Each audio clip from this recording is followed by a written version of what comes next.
A difference of opinion? We'll have that for you. Join Tony Gwynn Jr. and myself weekdays from 2 to 6 on 97.3 The Fan. And Odyssey Sports Station.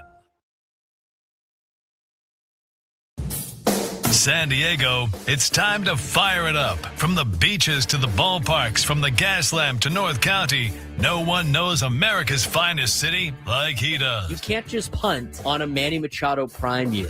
He's a fourth-generation San Diegan, born and raised in the heart of this community.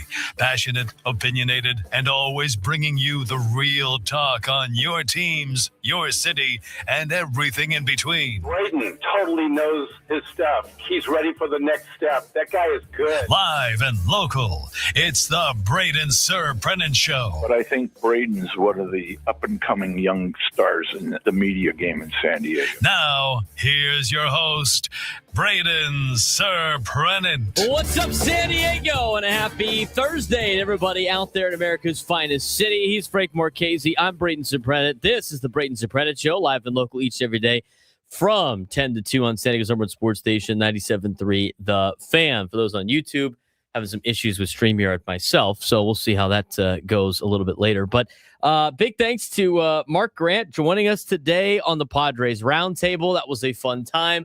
Great conversations to be had. And since the last time we talked, because we were off yesterday with the Padres game, there have now been 2 Padres games. So, what to talk about with this? And where the Padres are at? Well, Padres are 6-6 through 12 games. And I'm going to say this just kind of like the recap of the road trip and kind of the recap of the 6-6 start to the season. Here's what I'm going to say about the matter. The Padres, surprisingly at 6-6, are ahead of schedule, at least to my schedule that I had when I filled out my playoff predictor. I'm going to kind of keep that pace throughout the entire year. But as of right now, through the first 12 games, the Padres are a game better than I thought they were going to be. I thought they would be at this point 5-7.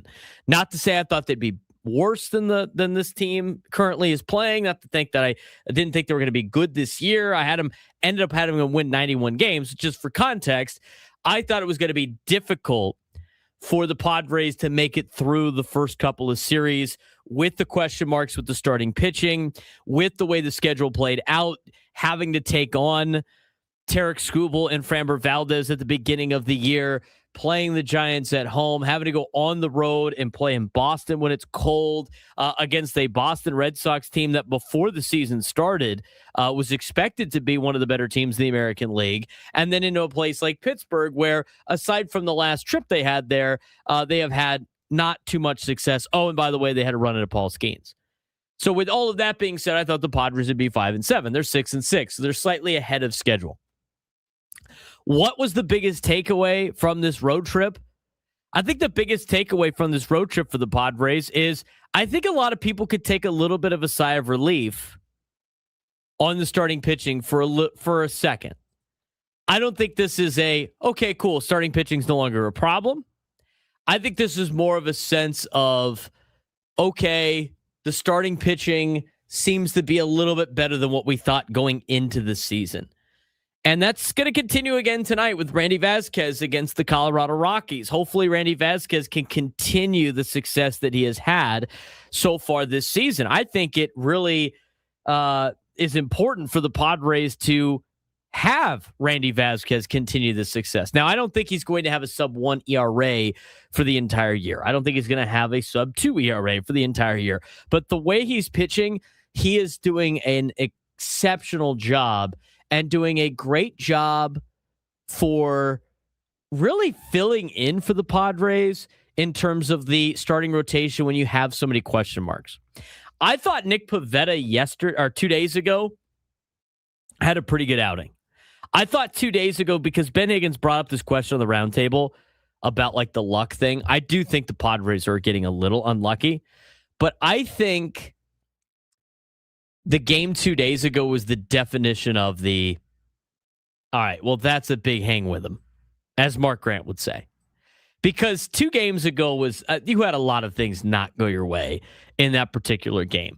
The 2 runs that they had scored, that Pittsburgh had scored against the Padres, was on O'Neal Cruz on a bad swing. He had jammed on a ball, and he just barely punched it down the third baseline on, as Mark Grant said, a 28 hopper to left field that scored the 2 runs to give the Pirates a 2-0 lead.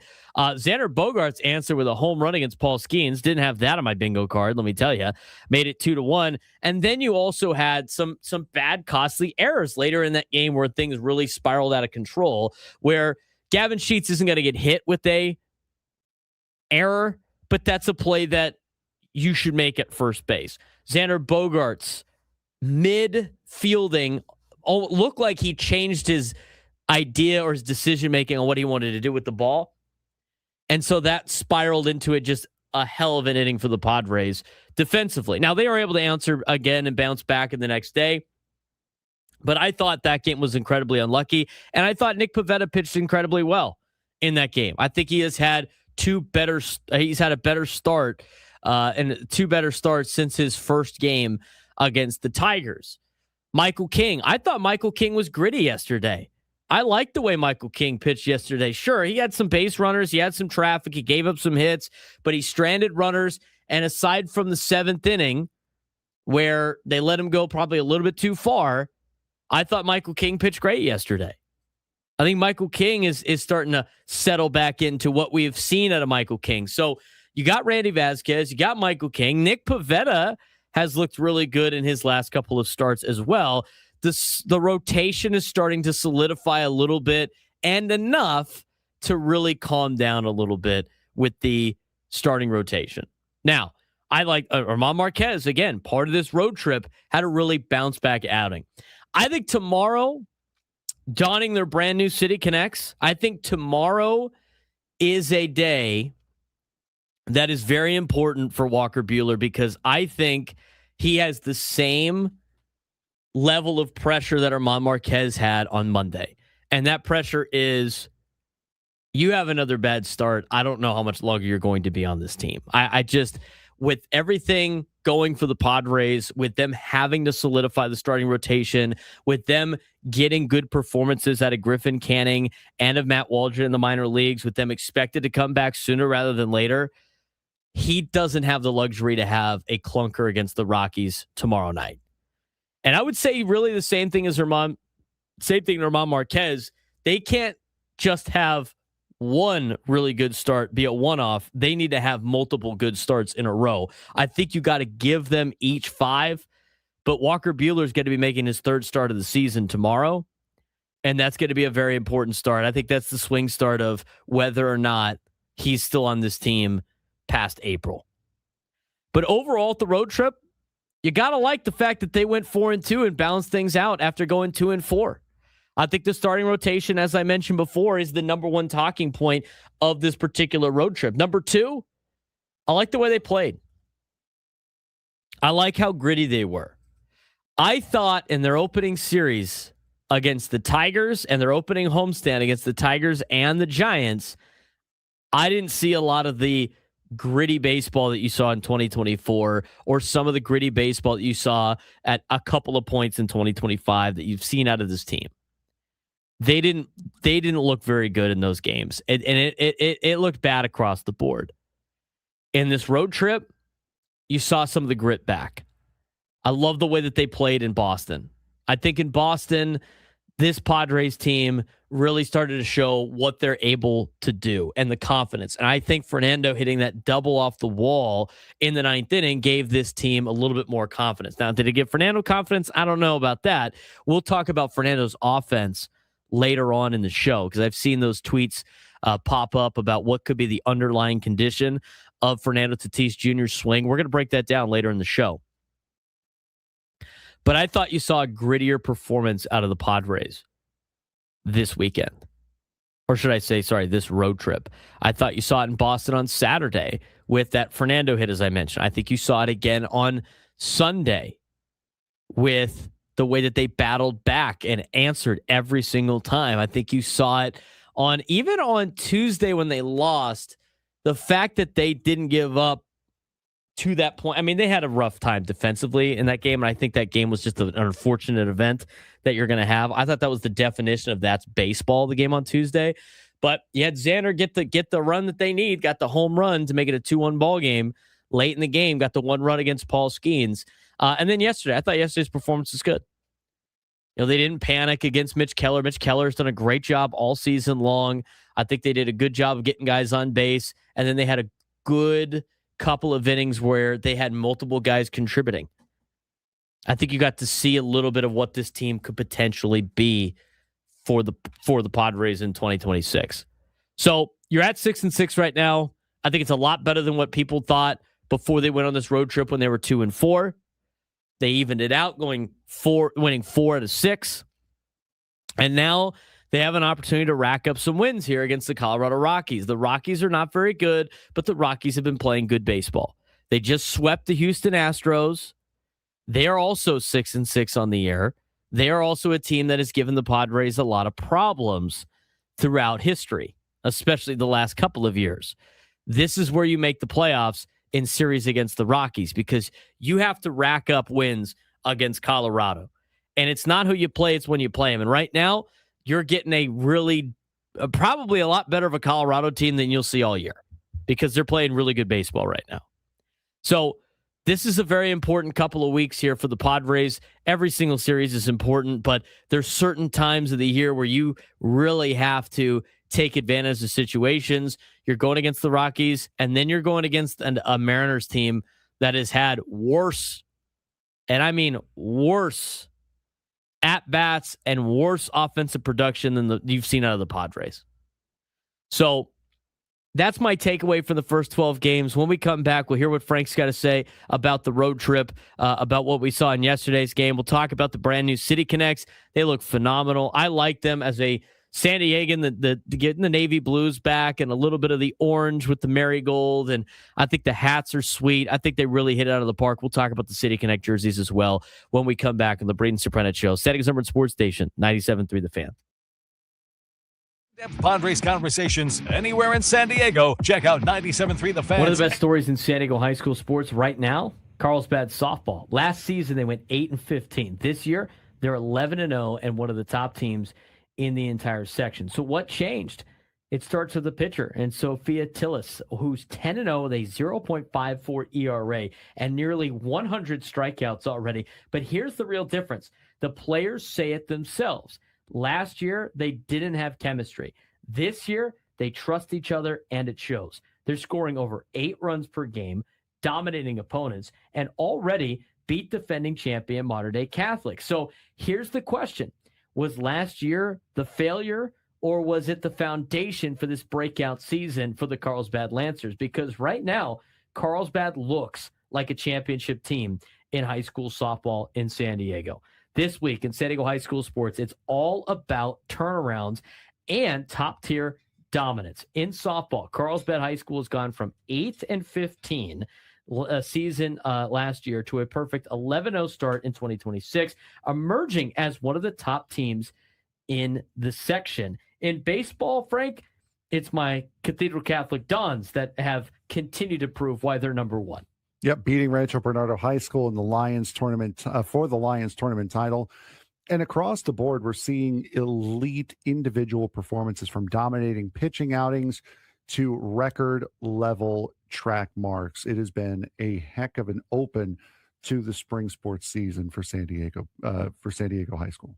Yeah, and you look at some of the other big storylines, of course. I mean, you look at the San Diego High School sports that are starting to show us who the real contenders are. And this week, one of the biggest storylines is a complete turnaround. We're talking about a team that obviously struggled last season and now looks like one of the best teams in the entire section. And that storyline, of course, is the Carlsbad softball turnaround. They might be the best story in San Diego right now. Last season, 8-15, had a lot of chemistry issues, injuries, a step backward for a traditionally strong program. And this season, 11-0, ranked number 2 in the section, and already owns wins over the Open Division champion in Mater Dei Catholic. So as mentioned, Frank, I talked about it a little bit in my open, but what changed? It seems like it's been a chemistry thing. Yeah, it starts in the circle with pitcher Sophia Tillis, who has been dominant. She's 10-0 with a 0.54 ERA, nearly 100 strikeouts, and completely controlling games. But the bigger difference might be the team chemistry. Players themselves said last year they lacked trust, and this year feels completely different. Add in explosive offense, averaging over 8 runs per game, and it's looking like a legitimate championship contender in the CIF San Diego section. Let's talk about baseball. We talked about the Cathedral Catholic baseball team against Rancho Bernardo. They got a true heavyweight matchup between the Dons and the Broncos in the Lions tournament, number 1 versus number 2, and it's just like you'd expect. It came down to one mistake. Cathedral capitalized early and wrote a dominant pitching performance from Cody Reynolds to a 3-0 victory, a one-hitter complete game.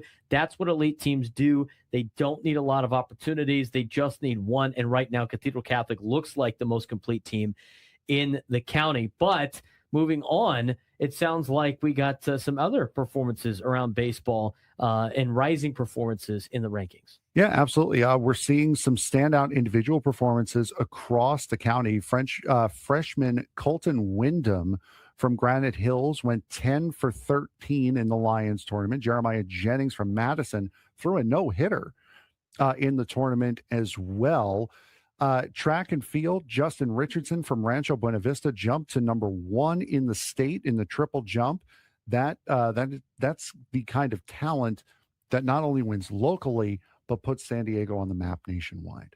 Yeah, not every team is cruising, though. Grossmont ran into a classic baseball program. They ran into some pitching depth issues, and after 4 games in 4 days, they ran out of arms and gave up 12 runs in a tournament loss. It's a reminder that in baseball, especially in tournament play, depth matters just as much as talent. But, the big question of the week is the talent versus chemistry standpoint. And right now, it seems like for Carlsbad, it's been the team chemistry, and you love to see that at a high school sports, especially with how and where sports are going at the college and high school level. It's great to see a story like Carlsbad. Yeah, exactly. It's always nice to see a team that's able to regroup and change. Not sure what changed over the course of the year. Maybe there were some new underclassmen that came up. Maybe there was a coaching change. I honestly don't know.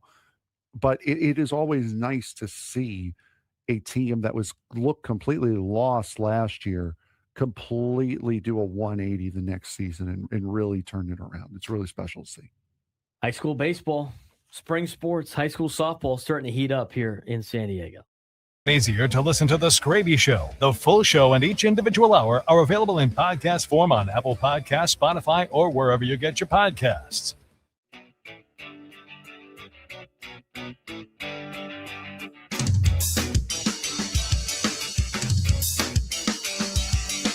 Stop banging away on my kaleidoscope. Stop draining the color out of my scene. Just play me something I can dance to. 10:17 on a Thursday, broadcasting live from the Bill House Studios. We know how. We were on the Epic Padres Roundtable earlier today. That was a fun time with Mark Grant. He was our special guest today on the Epic Padres Roundtable. If you missed any of that, you could go back and listen wherever you get your podcasts. You can also rewatch it on YouTube and check that out as well. It also was broadcasted live on our Twitter page, so that will be on there also. Good conversations to be had with Mark Grant today. But one of the big talking points from the roundtable that I talked about in my open is kind of recapping this road trip for the Padres going 4-2.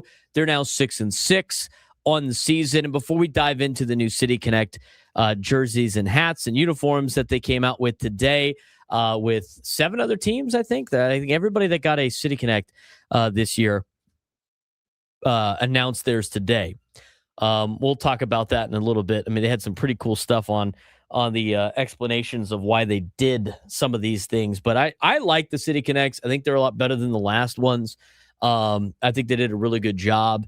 Again, with City Connects, like you're not going to please everybody on City Connect jerseys. I mean, you're just not. So a lot of people have little problems with the jersey and they nitpick, but that's, I think, to me is kind of a personal opinion on certain things. It's a cool jersey to me. It's a jersey that they're going to wear on Fridays. I think it does a good job representing the city a little bit more than maybe last time. And I think kids are going to love it. And I think a lot of people like a lot of the gear so far. So I like the City Connect jerseys. I love the hat. I think the hat is sweet. But we'll talk about that in a second. Padres are 6-6. They just went 4-2 on the road trip. I thought the biggest takeaway was the starting pitching starting to solidify and the fact that they played a little bit grittier. Frank, for you, after watching these last couple of games in Pittsburgh and then recapping the road trip, I think this was a great bounce back after what was a very disappointing homestand to start the year. Yeah, for sure. And you got exactly what you expected out of Tuesday, honestly. You ran into Paul Skeens. You've run into three aces. You haven't performed against any of them, to be fair. Yeah, to be fair.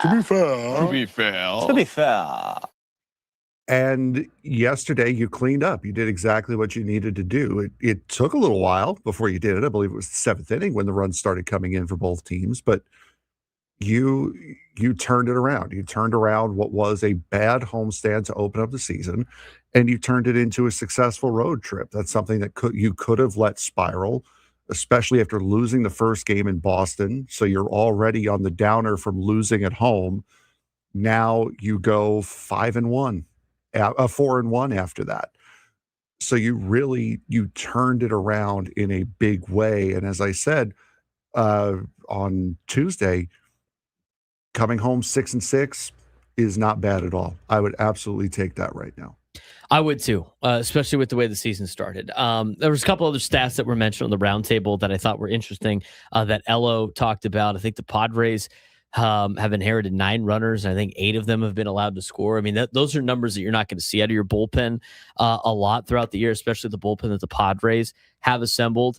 So that's one of the stats. I mean, offensively, they have been putrid with averages. I mean, the averages have been absolutely putrid for the San Diego Padres team. They need to get the offense going a little bit. But considering the fact that they have gotten a little bit of bad luck, not all of it, I mean, they've gotten some good luck too, but with a little bit of bad luck on the offensive side, plus not looking comfortable on the offensive side, bullpen really not playing up to the level you expect them to play at. And I don't think either of those two things are going to continue. Considering all of that, oh, and by the way, you have statistically faced the best pitching out of any team in Major League Baseball. You got to take 6-6 right now coming back to Petco Park. Yeah, 100%. And right now, you not only that, but you've upped your batting average, your team batting average. It was what, 190 something going on to this road trip? It's now 213. So you're up over 200. You're 5 points behind the Yankees, who currently have one of the best records in baseball, one of the only 8-win teams in the league. So a solid weekend, a solid road trip, a week performance that you would absolutely take. And again, didn't get off to the greatest of starts, losing game 1 in Boston, but you turned it right around after that. Yeah, I like the way that they have bounced back for sure. Let's talk about, we're gonna play some sound from Eric Grouper in the next segment about the City Connects, but let's just overall look at it. I like the connection that they have made. I like the Dia de los Muertos look for the San Diego Padres. I really like these uniforms more than the last time that we saw the City Connect. I think the white and the blue pop a little bit, or the bone color, as they say, really pop. I think it's a very clean look. With a lot of Nike jerseys right now, they're keeping it a little bit simpler than usually we'll see. But here's all the City Connects that were announced today.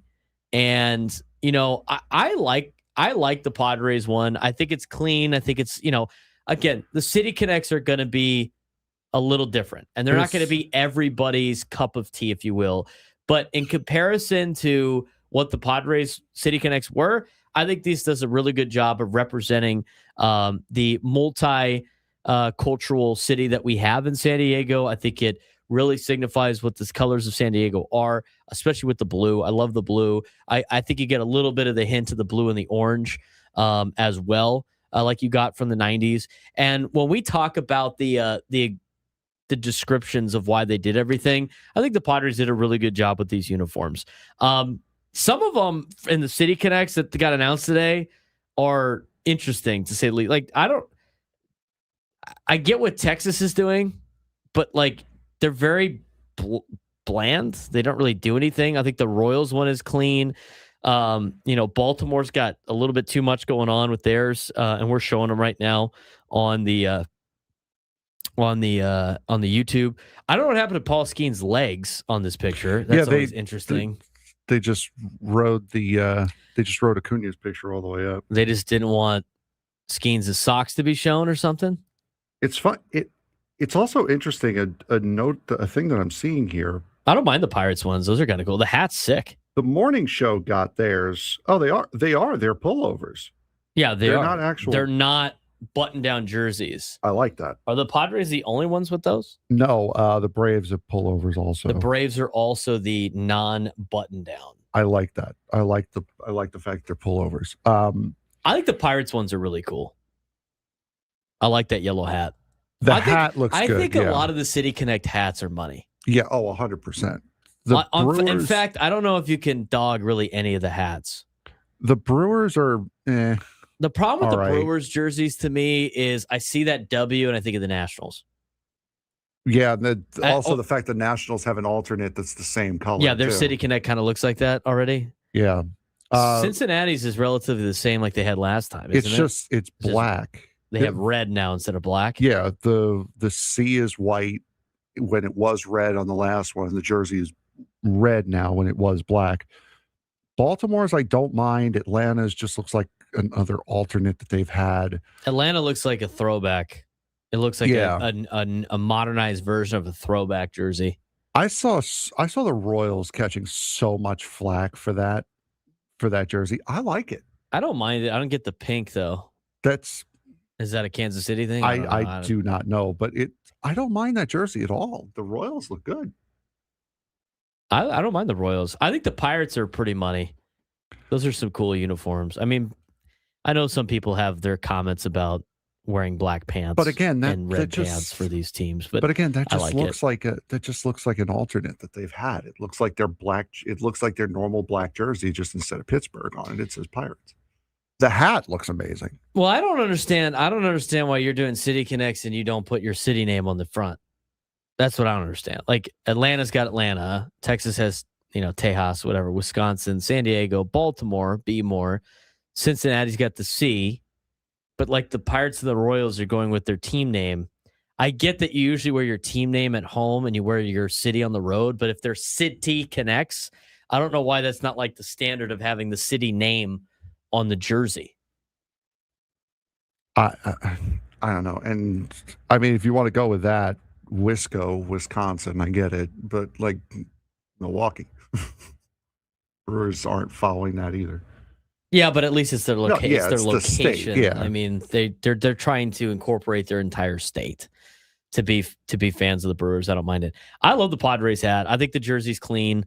The orange bands on the side with the marigold is cool. They're cool. I think they're super cool. I think they're gonna really look good on Friday, tomorrow when they play the Colorado Rockies for Game 2. Walker Buehler in a San Diego City Connect's going to be interesting to see, nonetheless. When we come back, we'll give you the descriptions of these jerseys. We'll have different pictures on there for you. We'll also hear from Eric Grupner, who was on with the morning show to talk about what went into these City Connect jerseys, and we'll talk about that when we return on the Braden Surprenant Show. San Diego Sports Station, 97 through the Fan. Ben and Woods on the Fan. I hate for weeks. The question around San Diego baseball has been simple: can they finish games this weekend? Well, they answered it.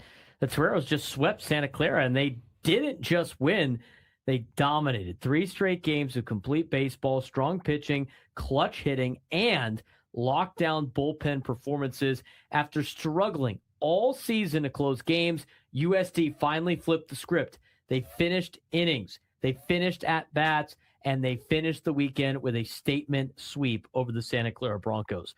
Andrew Ghana had a monster series. In fact, he wins the West Coast Conference Player of the Week.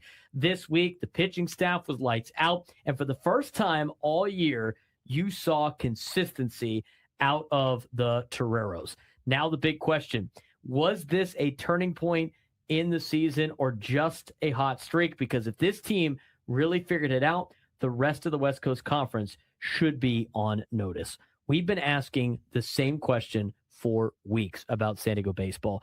Can they finish games? This weekend, they answered it. The Toreros didn't just win a series against the Santa Clara Broncos. They swept them. And more importantly, they did it with complete, consistent baseball from start to finish. Yeah, absolutely. Thursday set the tone. A 5-1 win. CJ Moran nearly hitting for the cycle. Pitching staff allowed just 3 hits while striking out 11. That's great. Friday, same story. 6-1 win. Diego Gutierrez dominating over 6 innings. Bullpen shut it down. And then Saturday, the exclamation point, a 13-6 win to complete the sweep, their first of this season. Andrew Gana had an incredible game, 3 for 4, 5 runs. 3 runs, 5 RBIs, and a home run. So USD hit 4 home runs, a season high. Fernando Palencia delivered a career best start in the bullpen, 3 games, 3 saves. Not just winning, that's responding to everything that has gone wrong earlier this season. And now you see USD moves to 12-17 overall, 5-4 in West Coast Conference play, and now they're right back in the mix. Yeah, 5-4, you're right back in the middle of things. They're going to need a couple of things to go their way. They're going to have to, get a couple more sweeps under their belt, especially after losing 2 out of 3 to Gonzaga and to Pepperdine to start West Coast Conference play.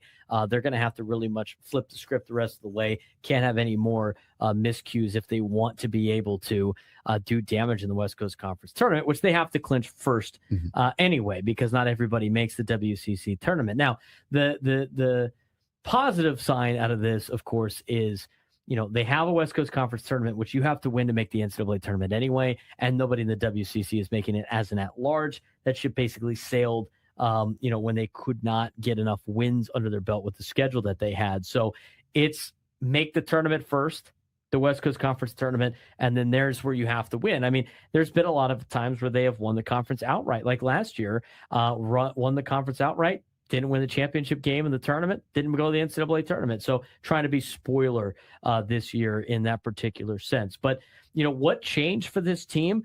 It's actually simple. And head coach Brock Ungrich said it the best.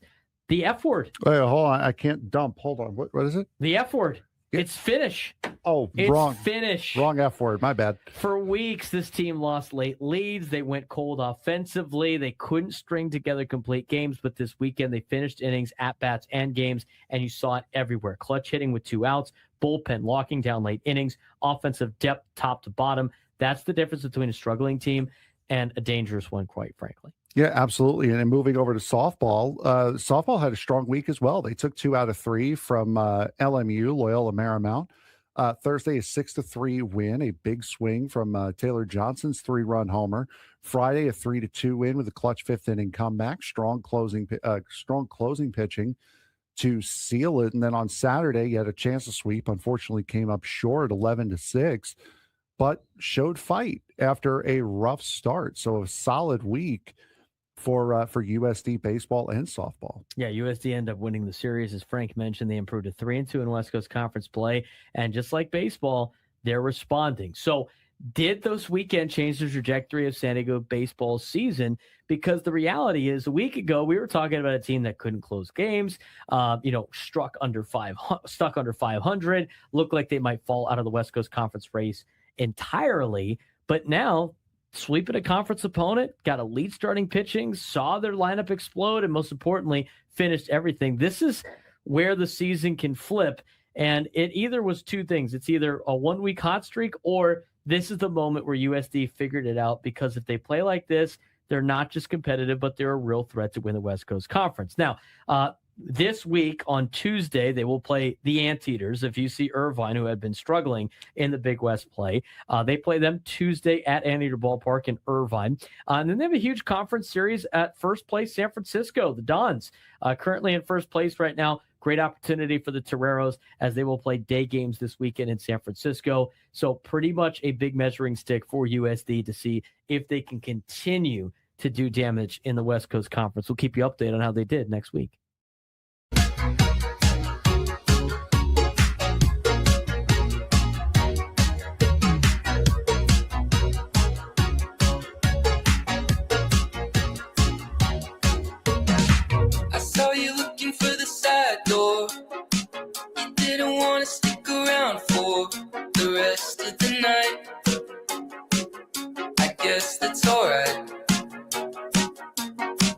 They all left when you walked home.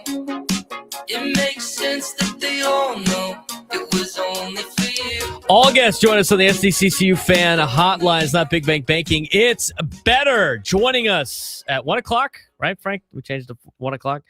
1 o'clock, but we'll get a preview of the Padres and Rockies series as Drew Goodman, Colorado Rockies broadcaster, will join us at 1 o'clock today. Later on in the show, get you that full preview of Padres and Rockies. All right, let's get to, I just forwarded you the email, Frank. Let's pull up the City Connects for the Padres. Let's get a deeper dive into exactly what these are about for everybody that's seen the new uniforms.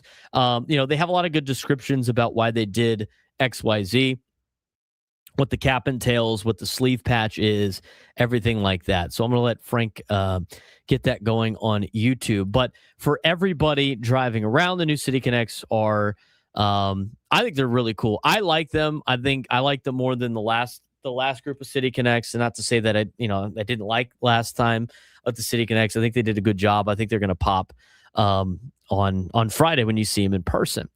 So what these City Connect jerseys look like, the hat, let's talk about the hat first. We'll work our way down.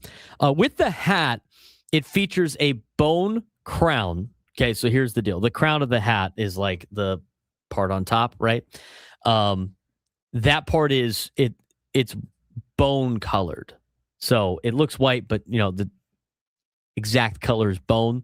And then they have a obsidian bill, which kind of looks navy blue. And then on the inside of the cap, it's cool. They have a floral pattern, like on the inside part of the hat around the brim. And that is, it says the floral pattern on the interior. The hat design is a nod to one of the Padres' greatest teams and legends taken too soon. So this is a nod, they said, to specifically like Tony Gwynn and to Ken Caminiti and that 98 team and some of the Padres that have worn the blue and orange that have passed away, before us. So that was a pretty cool tribute. So when you see that hat, that's kind of a tribute hat that they're wearing, which I think is really awesome. I think that makes that hat even cooler. But it's basically, again, the hat color officially is bone, but for people driving around, it looks white. And then they have the orange S and a blue D. I think they're calling that obsidian. And then the cap bill is navy blue too. So it's a pretty nice looking hat. I really like the hat. Now, in terms of, they talk about the colors. They talk about like the colors that they use are part of the vibrant landscape of San Diego, rich culture, history, traditions. So it's bone, obsidian, marigold, aqua, fireberry, and Padres gold are all mentioned and used in these uniforms, and they all come together in one uniform. So the obsidian, the jersey is obsidian color, which is like a navy blue. It's got a white, it's got the old City Connect font across the chest. It says San Diego, which is in bone color, and the accent of some of the marigold and stuff like that around the San Diego and the numbers. So that's the jersey front. They got marigold flower pattern on the cuffs of the sleeves, which look nice. The pants are bone white. They have a marigold floral powdered belt, and they got the marigold floral powder pattern sides of the pants as well. It's pretty cool. I like them. They said the marigold pattern is sublimated on the trim of the sleeves and the braids of the bone-colored pants. This flower is quintessential to Dia de los Muertos and symbolizes joy and the beauty of life. The word mark, the uniform, is a continued celebration of our binational region. The refreshed word mark is inspired by our beautiful shared coastline, spectacular sunsets, and active lifestyle. They have a really cool sleeve patch on these that it's opposite the Motorola logo. It's the Dia de los Muertos. Is about remembering and celebrating our loved ones. The Padres honor our traditions and families with a La Catarina patch. an iconic symbol of this holiday and celebration of those who we hold dear. She is adorned with traditional floral crown, surrounded by candles, and set against the aqua backdrop of the Pacific Ocean. It looks pretty cool as well. So I think they look cool. Again, they're not going to be everybody's cup of tea. You're going to get complaints from everybody on every type of City Connect jersey. I like the City Connect idea for Major League Baseball. I like the uniform San Diego's got. It's going to be cool to watch this team in these uniforms for the foreseeable future. So, Eric, CEO of the Padres, Eric Grupner, joined our morning show to talk about this. And here's what Eric Grupner said. He kind of elaborates more on all of the details of these jerseys, but here's what Eric Grupner said about the new uniforms for the Padres. We knew a couple of things. We knew that the original City Connect was extremely popular with our fans. In particular, the areas of our fan base that we are most interested and need to grow, right?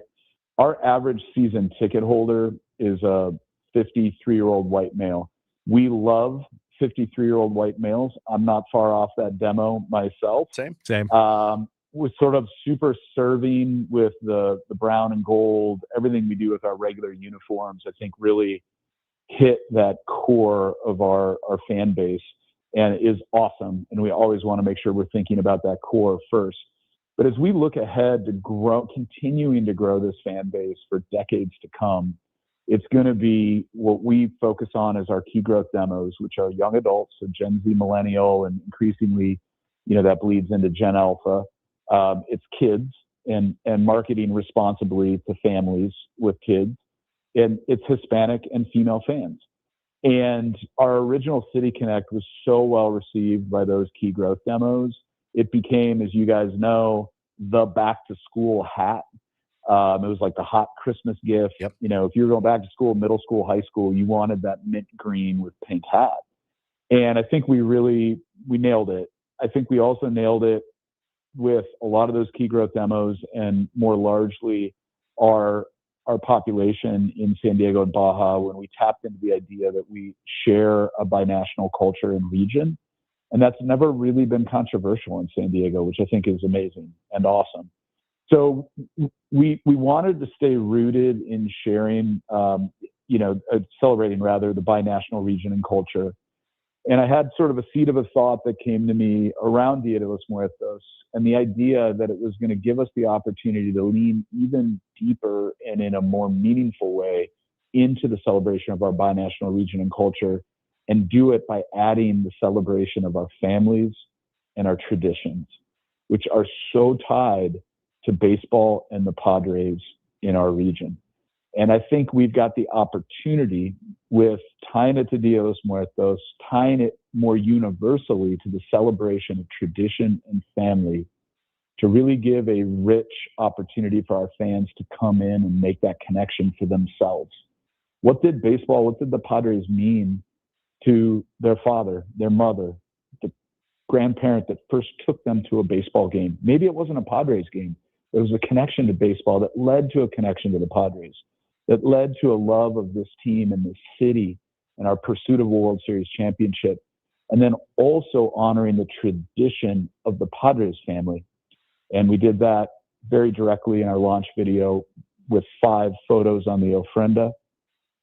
And then also, an homage and a hat tip, if you will, back to the 1998 Padres and Tony and Cammie and those that have gone before us, that create the traditions that are so important to us. And I really hope and believe that this is going to be more than a uniform. It's going to be a really profound cultural moment for our fan base that allows everybody, whether they grew up celebrating Dia de los Muertos or not, that's not the point. It's a vehicle that leads us to celebrating tradition and family and connecting it to baseball and the Padres. And I think they did a really good job with that, with these uniforms. So I like them. I'm looking forward to seeing them. The interesting thing, I was surprised with the no buttons on the uniforms and having the pullover type uniforms. There's not a lot of teams in baseball that have those. in general, right? I can't think of any off the top of my head. I don't think there's anyone that has a standard pullover anymore. That was a big thing in like the 70s and 80s. I mean, there's sure. And like you've had like, early 2000s, late 90s, they had the vests. Remember the Pirates used to wear the vests that were cool? Yeah, the Reds also. There was a lot of teams that did that. So Padres and Braves going with the pullovers for their City Connects. I wonder if something that like Nike wants to debut now for Major League Baseball. So I like them. A lot of people in the comments are all over the place. I mean, some people like them, some people don't. I'm not going to spend too much time like over analyzing the uniforms, but I think the Padres did a really good job. I think coming up with a City Connect uniform is an incredibly difficult task because you're not going to be able. People are going to be upset about certain things. They're not going to like certain things. Some people are going to like things more than others, and how they view everybody, I think, has a different view of the city of San Diego. I think that's what makes San Diego so special. So, there's going to be a lot of people that they'll nitpick some of the different portions of the uniform, but I think overall, I think it was a home run for the Padres, and you can see it with the amount of people that are waiting in line to buy City Connect stuff. So, if you want to get some City Connect gear, you can go to Padres.com. And you can go check that out. There was another question asked of Eric Grupner when it came to the Padres by our morning show, and it has to do with ownership and what's going on with ownership and the sell and everything like that. So here's what Eric Grupner had to say about the 4 groups left in the bidding process for the Padres. Yeah, so a lot of it now has been publicly reported. It's pretty amazing how information finds its way out. Even with a process like ours, which is, I think, largely been, fairly discreet and confidential, or as much as it could be. But yeah, we have 4 groups left. I think that's been reported. Yep. All 4 groups would be outstanding stewards, continuing stewards of the franchise. I think they all would bring a level of resources and passion to their ownership that will continue to support, and even more so, our pursuit of winning a World Series championship, which is what I think fans really want to know, right? If I'm a fan and I'm not involved as, obviously the role that I have here or the role that I play in helping to lead that sale process, I want to know, is the next owner going to make it better? It's already been great for the last 6 years, but we haven't broken through and accomplished our number one goal. And we're not going to stop until we do. And I think each of these 4 ownership groups, having conversations with them, all understand what they would be stepping into, all understand the goal, and all understand what we need to continue to deliver to our faithful and passionate fans who are the best in Major League Baseball, which is a team that can compete and eventually, hopefully, beginning this season, win a World Series championship. So I think the fans, wherever we end up in this process, are going to be really excited. These are all groups that have or currently do own professional sports franchises. So they're sophisticated, they're experienced, they know what they would be stepping into, and they each would embrace, if they're ultimately the winner, the mandate of winning a World Series championship for the fans. We've been talking about this, Frank. I mean, this is kind of the message that we have said on this show is, and I think the most important thing that Eric Grupner said about the new ownership, whoever it may be, I think the biggest talking point is all 4 that are left, as now said by Eric Grupner, all currently own professional franchises. Mm-hmm. This is not a new thing for them. This is not, I just made a ton of money. Let me buy a sports team and let's just see how this goes. They understand how this works. They understand what it takes to put a team together. They understand professional sports and what it takes to be successful. Now, some of the teams that these owners own are successful. Some of them are not. Some of them are about to be successful. You look at Tom Gores, who is the owner of the Pistons. They had not been successful for a long time. They're going to get the 1 seed in the NBA right now. And he spent a lot of money. So I just think that I think that the Padres are going to be in a really good spot. And I think the article in The Athletic that we talked about a couple of weeks ago, the future of the Padres, I think, is even more, I wouldn't say prevalent, but it's the future of the Padres is going to be very good. Yeah. Based on situations that they can control and situations that they even can't control. I just think the way the landscape of baseball is shaping up, it is going to reward teams that are kind of in baseball purgatory right now. And those are the teams that are spending money, but not necessarily more than the teams that can spend unlimited amounts of money. I think those teams are going to get knocked down a notch after the next CBA in terms of how much they're allowed to spend. It sounds like they're trying to merge the TV contracts so everybody gets hundreds of millions of dollars in TV revenue a year compared to individualizing that it's been for the long time with regional sports networks. So I think with those two things, the Padres themselves are already going to benefit. Oh, and then you bring somebody else in there that is also got a lot of money and wants to make a splash. Owners that have a lot of money like that own teams want to win a fan base over, and they're going to want to win. They're going to want to make a splash. So with all of those factors leading into this team, I think the Padres are set up to have a lot of success in the next couple of years. Yeah, for sure. And again, I think that's key. And that's something that we tried to tell people is that, you're not going to get just a random guy who's never done this before that wants to own a sports team because he can say, hey, look at what I own. You're going to get a guy who knows what they're doing, knows how to at least put the pieces together in order to get to a successful point.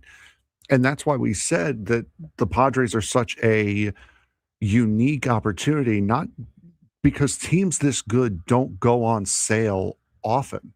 Ever. It was an extraordinary circumstance that put the team up on the market, and they're trying to take advantage of it. A lot of the building is already done.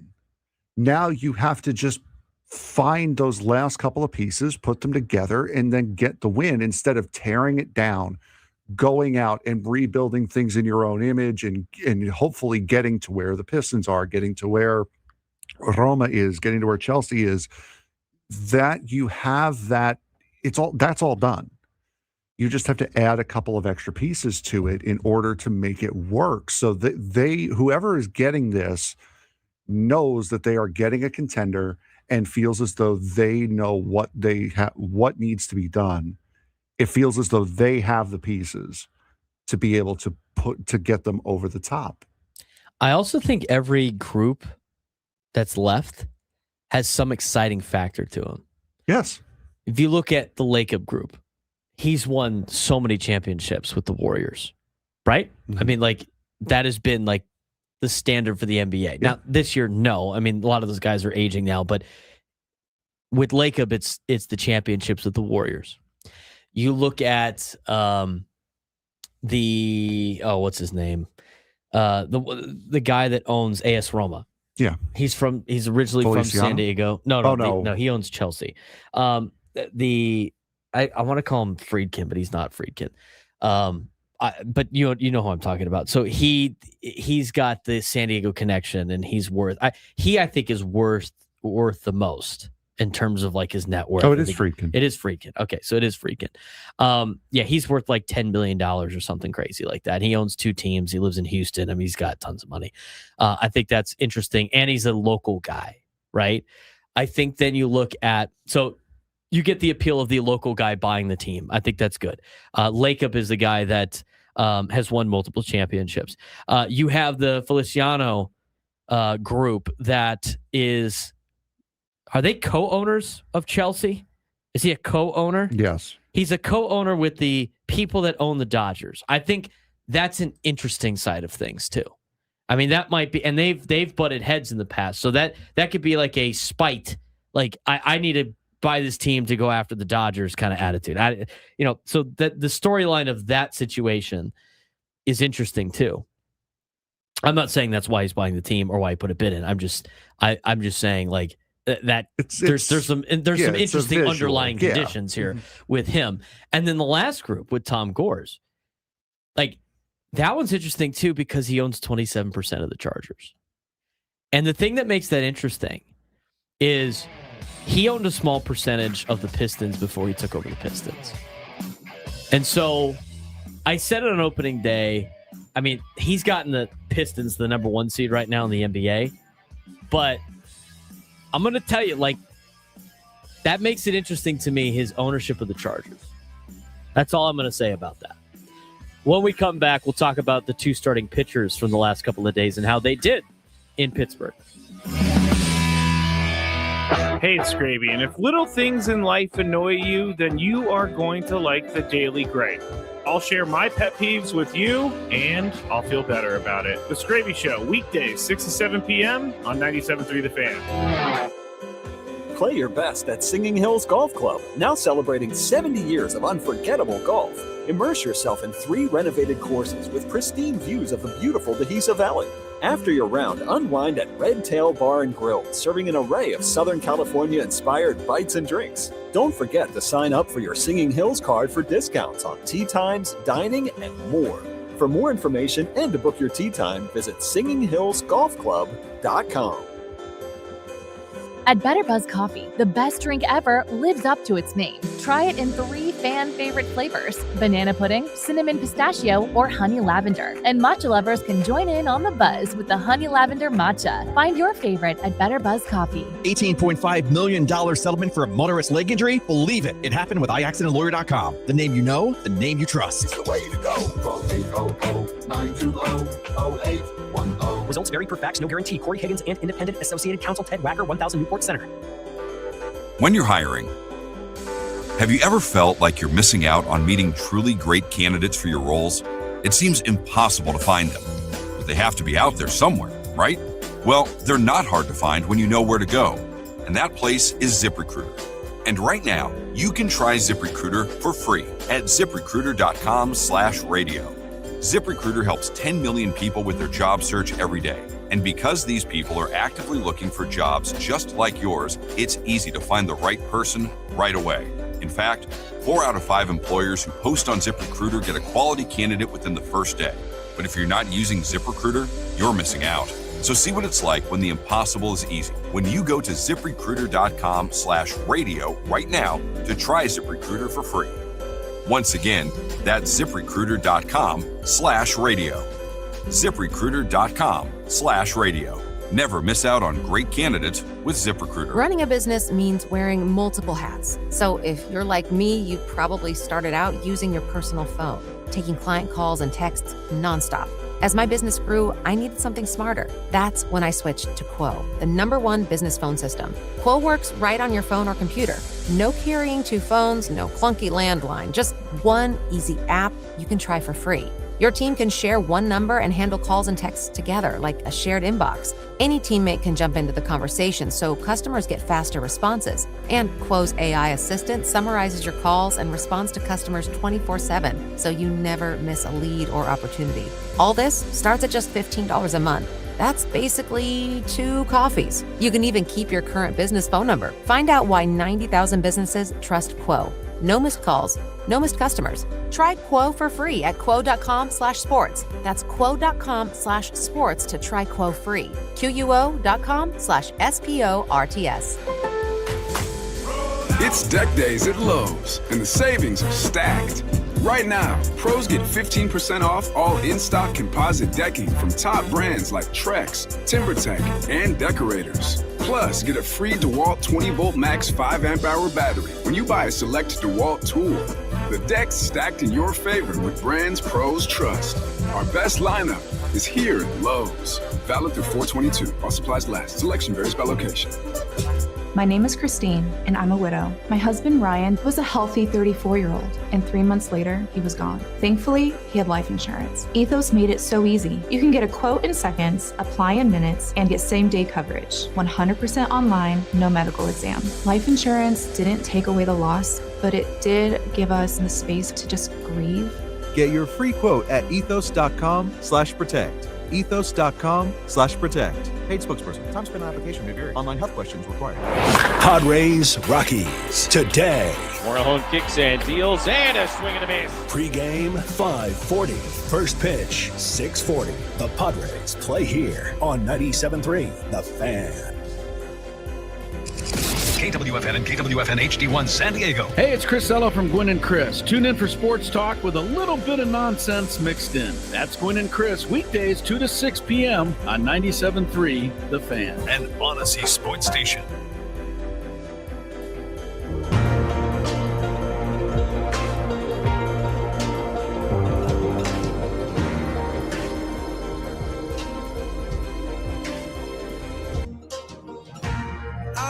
Trading my youth for no suit and jacket.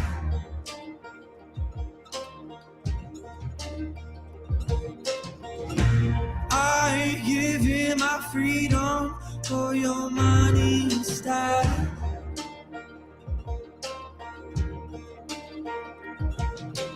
So don't say I'm getting older. 'Cause I say 11 o'clock on a Thursday. City Connects got unveiled. They look pretty cool. Shops are open a little bit earlier the next couple of days. Go get your City Connect gear down there at Petco Park. It'll be a fun time at the ballpark. No off day on a Thursday, Frank. We got Padres baseball tonight for a 4-game series. Yes, sir. Really not the case next week, but hey. No, they didn't really give the Padres any favors on that, but here we are. Well, actually, Monday. They're off Monday. I was going to say, they play next Thursday. Biggest fan suites on Thursday. Did they ever announce who the biggest fan was? They didn't announce the name, but we do know what game they chose. Yeah, we do know that. I didn't remember seeing anything on that. Anyway, 833-288-973. 833-288-973. Tell us what you think about the City Connect. We're going to talk about the road trip a little bit more here in a second, but let's get out to Brandon in Carlsbad. Wants to start the show off. Brandon, what's going on, man? Uh-oh. Brandon's so excited he muted himself. We'll put him back on hold. We'll get to Brandon in a second. Okay, let's talk about this game yesterday from the Padres. When you look at the daily newsletter from Kevin Acee, there's a couple of things you can pick out of it. One of the talking points, in my opinion, is leadoff guy. The leadoff situation is not getting any better, Frank. It's really not. No, it ain't. And they asked it on the roundtable today, and what are your solutions? I don't know. I don't think it's a single player, to be honest with you. I mean, if you look at the numbers for our leadoff hitter, the Padres have gotten the least amount of production out of the leadoff hitter out of anybody in Major League Baseball. Anybody in Major League Baseball. So that's not great, Bob. No, it's not. The other thing that I find interesting with the leadoff batter situation for the Padres, and we've been looking at these splits, the Padres are still yet to get a batter on base to start the game. No hits out of in 12 games, the leadoff batter for the game, 0 for 12, and not a single walk. I'm not going to lie. That seems like a problem. It's not fantastic. In terms of leading off an inning, now, we did have a couple of hits leading off an inning yesterday. Gavin Sheets led off an inning with a double. Did they score him? No, they did not. But not only is leading off the game a problem, which they don't have a single hit doing that yet, leading off an inning, which could be anybody, by the way, right, Frank? That could be anybody. That could be anybody in the lineup at any point in time leading off an inning. Leading off an inning, the Padres are 18 for 98. They're hitting a .184. They have 8 doubles. They do have 1 home run, and they've worked 8 walks, but they have 22 strikeouts. But hitting a 184 to lead off innings, also not great. In terms of players in the lineup that are inserted in the leadoff spot, this year for the Padres, so far in 12 games, they have had 50 at-bats and 53 plate appearances. Your leadoff hitter this season is 7 for 50 with 7 runs scored, 2 doubles, 2 RBIs, 2 stolen bases. They've worked 3 walks, and they've struck out 12 times. That gives you a 140 batting average, a 180 slug, and a 369 OPS. That is the lowest OPS out of any mark across the board on the lineup. That is the lowest batting average across the board in the lineup. And it also is the lowest on-base percentage for any spot in the lineup. Your leadoff hitter is basically your 9 hitter right now. Seriously. That's how bad it is. And that's with 3 different guys hitting in the leadoff spot. That is Ramon Laureano. That is Fernando Tatis Jr. That is Jake Cronenworth. Now, Ramon has had 4 starts in the leadoff spot. Fernando's had 5, and Jake's had 3. And right now, the highest batting average is Ramon. He's hitting 158 in the 4 games he's hit leadoff, which is drastically different than where he has hit everywhere else. I mean, honestly, at this point, you might as well put your worst hitter first and just get him over with. The way the leadoff position is. So I'm going to ask the same question that was asked to me on the roundtable for just discussion purposes. What can the Padres do in order to change this? Is it another person? Is it a philosophy change? Like, what could it be? I said on the roundtable, and I'm going to reiterate it right now. I honestly think you got to let Ramon Laureano get a couple of more at-bats there and see how it goes. Because I don't think 4 starts in the leadoff spot is enough of a sample size to be like, all right, this guy can't do it. We know, we've seen Fernando hit leadoff a bunch. I'd like to see Ramon Laureano try it for the entire weekend for the Padres. And then after that, if that doesn't work, maybe go to Jackson Merrill. And if that doesn't work, I mean, I don't know how many more ideas you could throw out there in terms of the leadoff spot. At least with Ramon, and we haven't seen him do it too much yet.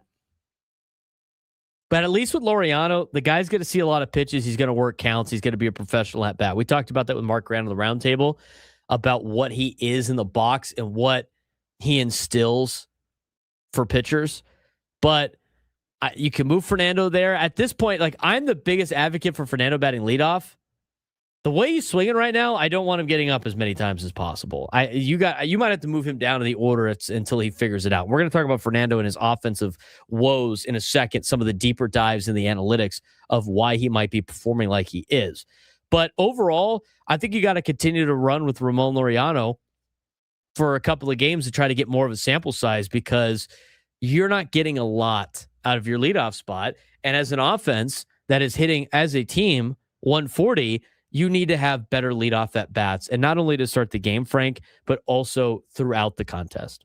Yeah, and I mean, there are a couple of guys that we've said. Jackson Merrill, you can probably throw him in there. Fernando has been the consensus leadoff guy for the last couple of years. So there are a couple of guys that you could throw in that spot, but until that leadoff spot starts to produce, I think Ramon did he get 2 hits yesterday? I think he went 2 for 5 yesterday. I don't remember off the top of my head. I'll check that while you're talking. But I mean, he's been solid all season long with the bat so far. So if on the Padres, yeah, you're really at a point where sticking with Ramon Laureano might not be the ideal situation, because there are other guys that could probably perform a little bit better out of that leadoff spot. But with him being your best hitter right now, that's kind of what you got to go with. Laureano was 2 for 5 yesterday with the runs scored. He's now hitting 244 after the great start that he had to the season. And I think a lot of that has been in this leadoff spot, with where things have gone down. But you look at the averages are not good for this team.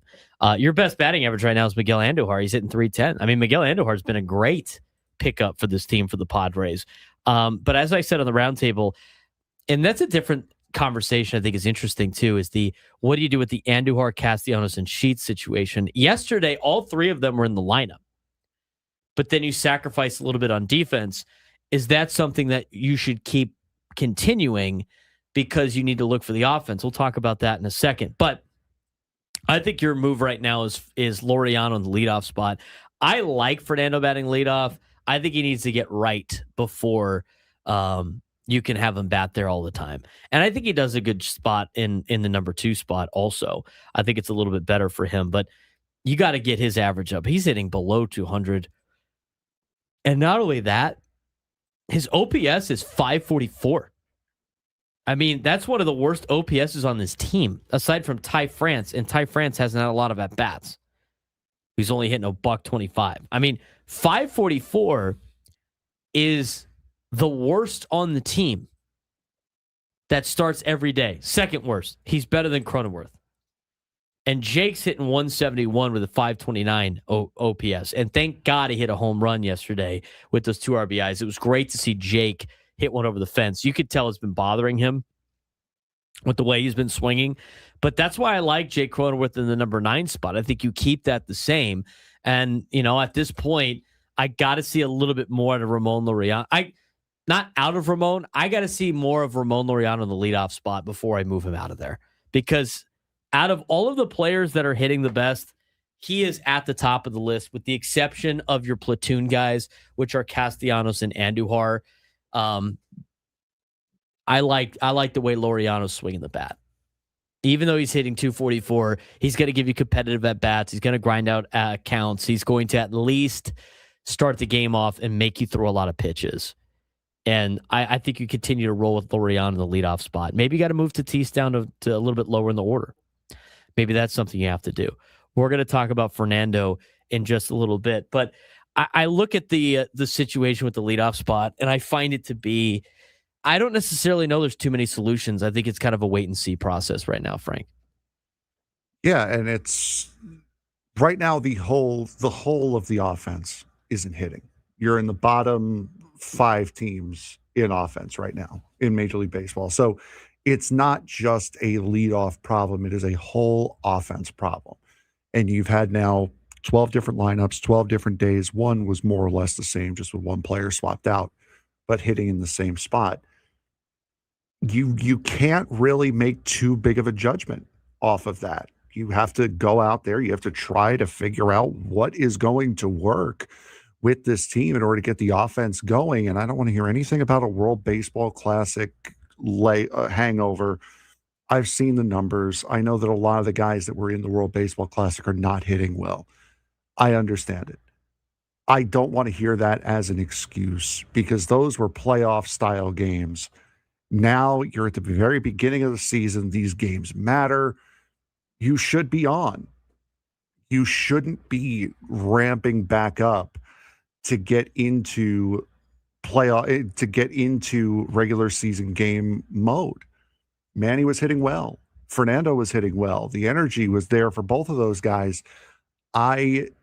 There's something with this lineup that has not worked itself through yet. And it's gotten off to a really, really rough start and has made a couple of games that they could have won based off of the pitching that they got, put them in the L column. The thing is, you've seen spurts, though. Like yesterday, I thought you saw what this team was capable of. For sure. Yesterday was the game, and I think the last series was the series of really the road trip was the validation point for the Padres' belief system. I mean, Jake Cronenworth emphasized the offense has been hitting the ball hard consistently. Now results are finally catching up to the process. And over the past week, offensive production has surged, and confidence internally has never wavered, which is very important. You can't let these guys start to press up there at the plate. This is a team that has trusted their process before the results have showed up, and now it feels a little justified. And, I guess you could go through the game logs to see what the Padres have been doing more recently than anything else.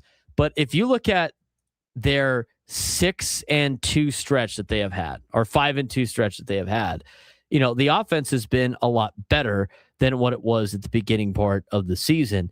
It's not anything to write home about. I mean, as a team, they've hit 233 since the win against the Giants with a 687 OPS, but that's a lot better than what they have done, before that. If you just look at the road trip, they hit 228, which isn't very good. But on top of that, here's the other thing. They have now faced the most difficult slate of pitching that any team in Major League Baseball has faced in terms of the pro stuff plus and everything like that. I mean, take what you want out of the pro stuff plus and all this other stuff. But the reality of the situation is, Frank, they have faced two of the best starting pitchers in all of Major League Baseball. They faced Paul Skeens. Mm-hmm. They faced Tarek Skubal. They faced Framber Valdez. They faced Logan Webb. I mean, these are four some of the best pitchers in Major League Baseball. They're 0-4 against those teams, and they're 6-2 against everybody else. You're going to have to win those games at some point because Paul Skeens, Logan Webb, Tarek Skubal, those are pitchers you're going to face in the postseason. So if you have postseason aspirations, if you believe you belong in the postseason, you're going to have to hit against those pitchers. I understand that those hits are going to be hard to come by, but you're going to have to you're going to have to punish them if they make mistakes. And you're going to have to start beating them the further and further down the season you go, because you can't just lose to every ace and every number 2 pitcher and then beat up on 3, 4, 5 and expect to win or expect to make it far in the postseason. It's just not going to work. You got to win about half those games. It's just if you look overall, Frank, like year to year of how teams do against good pitching, you know what they do? They don't do well. They never do well. And the more you look at it, like I've always, you remember they always have these conversations like, well, what are they doing against teams above 500? And every year that I look at those numbers, every good team doesn't do well against teams above 500. No. Why? Because the teams are good. You like if you play about 500 ball against those teams, you're doing something really good. Even like the big bad Dodgers, and right now it's too early of a sample size, but even the big bad Dodgers don't do as well against teams above 500 than they do against the teams below 500. They have to capitalize on wins against teams that aren't very good. And then you got to tread water against some of those teams that you're going to see in the postseason. Now, you know, somebody in the YouTube chat wanted to mention, like, is Paul Skeens going to get traded? Is that where you're going to see him in the postseason? No, but pitchers, that caliber of pitcher, he is an anomaly, right? And there's not going to be a lot of people that can replicate him, but there's going to be guys very good that you're going to have to deal with in the postseason. And when you get to the postseason, most of the rotations are stacked. But at the same time, I mean, you're seeing a lot of teams now not really rely on their starter for a long period of time. It's mostly bullpens. I think to make it through the regular season, you have to have good starting pitching. I think you need to make it through the postseason, you got to have legit bullpens. I think the Dodgers have shown that the last couple of years of what they've been able to accomplish with some of the bullpens that they have. But overall, the hitting is slowly improving. You're seeing flashes. I think once they start to see more normal pitchers in Major League Baseball, it will be a little bit better for this team. But I'm just glad they're not pressing at the plate. And my favorite part about this road trip was they really answered every single time. The only time that they didn't answer was when the bullpen gave up a huge inning late, where at that point it was like, all right, it's the game's over at this point. Friday against the Red Sox, where it got out of control, and then Tuesday against the Pirates, where things did not work out well. When we come back, we'll discuss a little bit more about the lineup production. I'll give you some numbers to be optimistic about the offensive growth, and we'll talk a little bit more about the pitching staff and how they have done on this road trip on the Braden Surprenant Show. San Diego's number one sports station, 97.3 The Fan. Hey, Captain Chris, you've got Ed from Mission Fed. We are under 2 weeks left in the NHL season, and the best race in hockey is happening right now in the Atlantic Division. The Tampa Bay Lightning, Buffalo Sabres, and Montreal Canadiens are all within 2 points, and all three can still win the division. Sabres just dropped 8 goals on Tampa in their last meeting, and now they've got the easiest schedule remaining. And that's why I'm saying this. Buffalo is no longer a feel-good story. They are a legit threat in the East. Meanwhile, Tampa still has the experience, and Montreal is sitting right there waiting to shake everything up. This isn't just about making the playoffs anymore.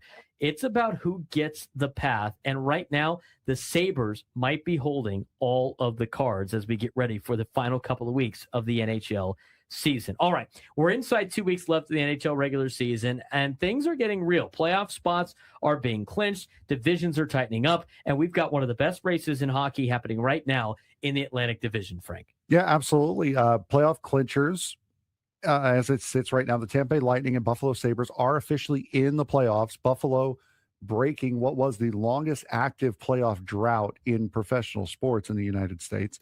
To get that, the Minnesota Wild win pushes the Montreal Canadiens into the postseason. Now, we know a big chunk of the playoff field, we're just fighting for seeding, and this is where things get wild. Meanwhile, Carolina controls the Metropolitan Division. Colorado controls the Central. The real drama, though, as you mentioned, is in the Atlantic Division. Yeah, it is the best race in hockey right now. Lightning, 102 points. Sabres, 100 points. And the Canadiens have 100 points themselves. And here's the kicker. All three still have a path to win the division. Massive game coming up. Lightning and Sabres final regular season meeting between the two. Last time, 8-7 winner for the Sabres. A game with 100-plus penalty minutes. I mean, this is playoff hockey before the playoffs. And if you look at the schedule breakdown for the final three teams in the Atlantic Division, Sabres have the easiest path. Canadiens are middle of the road. And the Lightning, who do have a lot of the experience, they have the toughest schedule remaining. And the big takeaway is Buffalo might have the cleanest runway to steal the division. And because of all this fighting between the Lightning, Sabres, and Canadiens, we've missed on one big team out of this division. The two-time reigning defending Stanley Cup champion Florida Panthers are out of the playoffs. After winning back-to-back Stanley Cups, the Florida Panthers are now not going to be defending their crown this year, going for that three-peat because of this insanity. We've been talking about this the last couple of weeks, and the Sabres have played their way out of a feel-good story. They're now a massive problem to deal with in the Eastern Conference. They had already proven that they can outgun Tampa. They've got momentum, and the path is there. Meanwhile, Tampa has the experience. Montreal is the wild card in this situation, but if Buffalo wins the division, that changes the entire Eastern Conference bracket. Key matchups with playoff implications coming up this week and into the weekend. Possible first round, Lightning and Bruins, Sabres and Canadiens. Out west, the Avalanche still are the team to beat, and the Wild versus the Stars feels almost inevitable in the playoffs. And the bubble chaos, Detroit Red Wings are fading, Ottawa Senators are still alive, and the Columbus Blue Jackets are fighting. Every game right now is a playoff game. Yeah, absolutely. And that the Metropolitan Division and the Eastern Conference wild card looking a lot sharper now, as we mentioned on the show today, Monday, as we record this. The Islanders fired their head coach, Patrick Waugh. So that they're trying to shake themselves into a playoff position. So, I mean, as we look at this now, the Avalanche are elite. Hurricanes are consistent. The Sabres are a problem. The Lightning are still just as dangerous as they have been. And this bracket is going to come down to matchups, not just talent alone. You have to find the right teams at the right time if you want to make it through what is the craziest playoff of all four professional sports. And here's also a big storyline that we haven't even talked about: the Pacific Division. I mean, the Pacific Division is crazy right now, and the Anaheim Ducks, who are running away with the division lead, have now squandered it with 3 losses in a row, and now they're tied with Edmonton at 87 points. Vegas is right there at third at 86 points, and the 2 wild card teams right now are the Utah Mammoth at 86 points and the Nashville Predators at 81. Kings are 1 spot out of a wild card spot out west as well, and they're tied with the Predators at 81 points. San Jose is 2 points off of Nashville in the Western Conference for the wild card. So there's a lot to play for. And you look at even like a team like the St. Louis Blues, they've won 2 in a row. They're 3 points behind the Nashville Predators for the final wild card spot. So still a lot to happen. And by the way, is it surprising to anybody the only teams out west in the Western Conference that have clinched a playoff spot are coming from the Central Division? No. Avalanche, Stars, and Wild have all clinched playoff spots, 110 points, 102 points, and 100 points. And then you look at the Pacific Division, 87, 87, 86. It's been a bloodbath all year. Busting in from out of state. Broadcasting live from the Bill House Studios, we know how. all of our guests join us on the SDCCU fan hotline. It's not Big Bang Banking. It's better. He's Frank Marchese. I'm Braden Surprenant. This is the Braden Surprenant Show, live and local each every day from 10 to 2 on San Diego's number sports station, 97.3 The Fan. We got the Masters on today. God, it looks beautiful at Augusta today. Does that not look amazing? What did you got on the quad box? ESPN quad box? Is that what that is? Yep. Wow. It's 4-5-6, Amen corner, McElroy and Bryson, I believe. Oh, that's the group. Yeah, and then whatever that other one is. Probably like 16, 17, 18, I guess. As of right now, Sam Burns leading the field. He's 5 under through 17.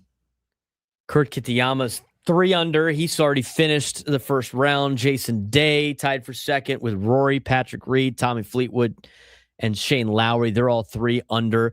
Rory's 3 under through 13 on his opening round. Xander Schauffele tied for 9th. He's 2 under through 14. San Diego State Aztec and Scripps Ranch Falcon, Xander Schauffele. Scotty Scheffler's also tied for 9th at 2 under through 7. He has just gotten underway not too long ago. Jordan Spieth is 1 under through 15. Brooks Koepka is 1 under through 15. Justin Thomas, 1 under through 12. Just to name some of Dustin Johnson's even. He finished even today, shot a 64. As a lot of these rounds continue over at Augusta National. I'm trying to find JJ Spawn is 2 over. He is through 5 today. John Rahm's 2 over through 4. Who else we got? Bryson DeChambeau's 3 over through 14. Just to name some of the most notable players. The cool thing about the Masters too is like all like the previous winners get to play. So like you get Vijay Singh sightings. When's the last time Vijay Singh played in a tournament? He's over through. He went 7 over in the first round. The last time I remember really Vijay Singh being like a thing that we had to pay attention to was the. Yeah, that sounds rough. The way you said it. Sorry. The playoff hole he played with Tiger at, I believe it was the Masters in like 2008 or 2009, whenever that was. And then the week after that, it's like, wow, Vijay Singh and all over. And then after that, it's just. He won the Masters in 2000. He could play in the Masters every year. Oh, must have been like the PGA Championship or something. Right. Yeah. Well, I mean, I don't know if he wanted that. No, it was whatever major. It was one of the big major tournaments. He went to playoff holes with Tiger. Is he even like still? I mean, he probably only plays the Masters. That's kind of a great gig. You win the Masters one time, you just go out there and play all the time. There you go. Just for fun. He hasn't won a championship, it seems like, since 2008. He's 7 over though. There you go. It's good though, right? You know what? If I won the Masters, I would play in it every year until I died. It's good though, right? It's 7 over. Yeah, he gets the plus 7. He has to play more. Yeah. More golf equals more fun. More fun. So there you go. You know what I gotta start doing for the Masters? I have to start entering the lottery for tickets just to enter the lottery for tickets. Just to see. I know somebody that's won before. I was just having this conversation the other day. A friend of a friend had won tickets in 2020, which is an unfortunate time to win Masters tickets, considering the fact that they moved it. It's an unfortunate time to win your conference to go to the NCAA tournament for the first time in 19 years, too. Yeah, that's also a very unfortunate time to have one of your best teams ever, college basketball in San Diego State. Thank God they were able to make the national championship after that. That would have been probably even rougher for Aztec fans. But they honored everybody's ticket from 2020 for 2021, which is super cool. But the Masters are so cool because like everything, there's no corporate sponsorships anywhere on the course. Everything's like super. Do you see how much they're like egg salad sandwiches? No. Do you want to guess? Is it outlandish or is it reasonable? I want you. Well, it is kind of outlandish. Oh God, $22. But not for that reason. It's outlandishly cheap. All over the food. Okay. Yeah, it's part of the deal. Like the Masters is. No, well, that would have been reasonable. $1.50. Yeah, $1.50 egg salad sandwich. See, when I say outlandish, I think that is outlandish for a sandwich. That is outlandishly kind of person cheap. would pay this much? They have egg salad sandwich for $1.50. Pimento cheese sandwich. Same price. Their barbecue sandwich is a little bit more expensive, Frank. You want to guess what that is? I'm gonna need about $3.50. $3. Ooh. Everything else on the sandwich menu is $3. Masters Club, $3. Chicken salad on brioche, $3. Chicken salad sandwich, $3. Ham and cheese on rye, $3. Am I? You're gonna have to pay me $3 to eat rye bread, but I digress on that. Am I allowed to say on here that corporate sponsorship ruins everything? No, you're not. Yeah. Well, good thing I didn't say it then. Breakfast. Their breakfast is served until 10 in the morning. Master's blend of fresh brewed coffee. How much do you think a cup of coffee is there? $1. It's $1.50. I can't tell you the last time I paid less than are you kidding me? $1.50 for drip? That's amazing. Chicken biscuit. Go ahead, guess. $2.50. $2. Uh-oh, big spender. Breakfast sandwich. $3. Blueberry muffin, $1.50. Fresh mixed fruit, $2. Their beverages. All right, how much do you think a beer is? They have domestic beer. They have imported beer. And then they have, I don't know what this is. What does that say? They have a crow's nest, which is obviously a signature cocktail of some kind. And they have white wine, Chardonnay. They have a Chardonnay. How much do you think their alcohol is?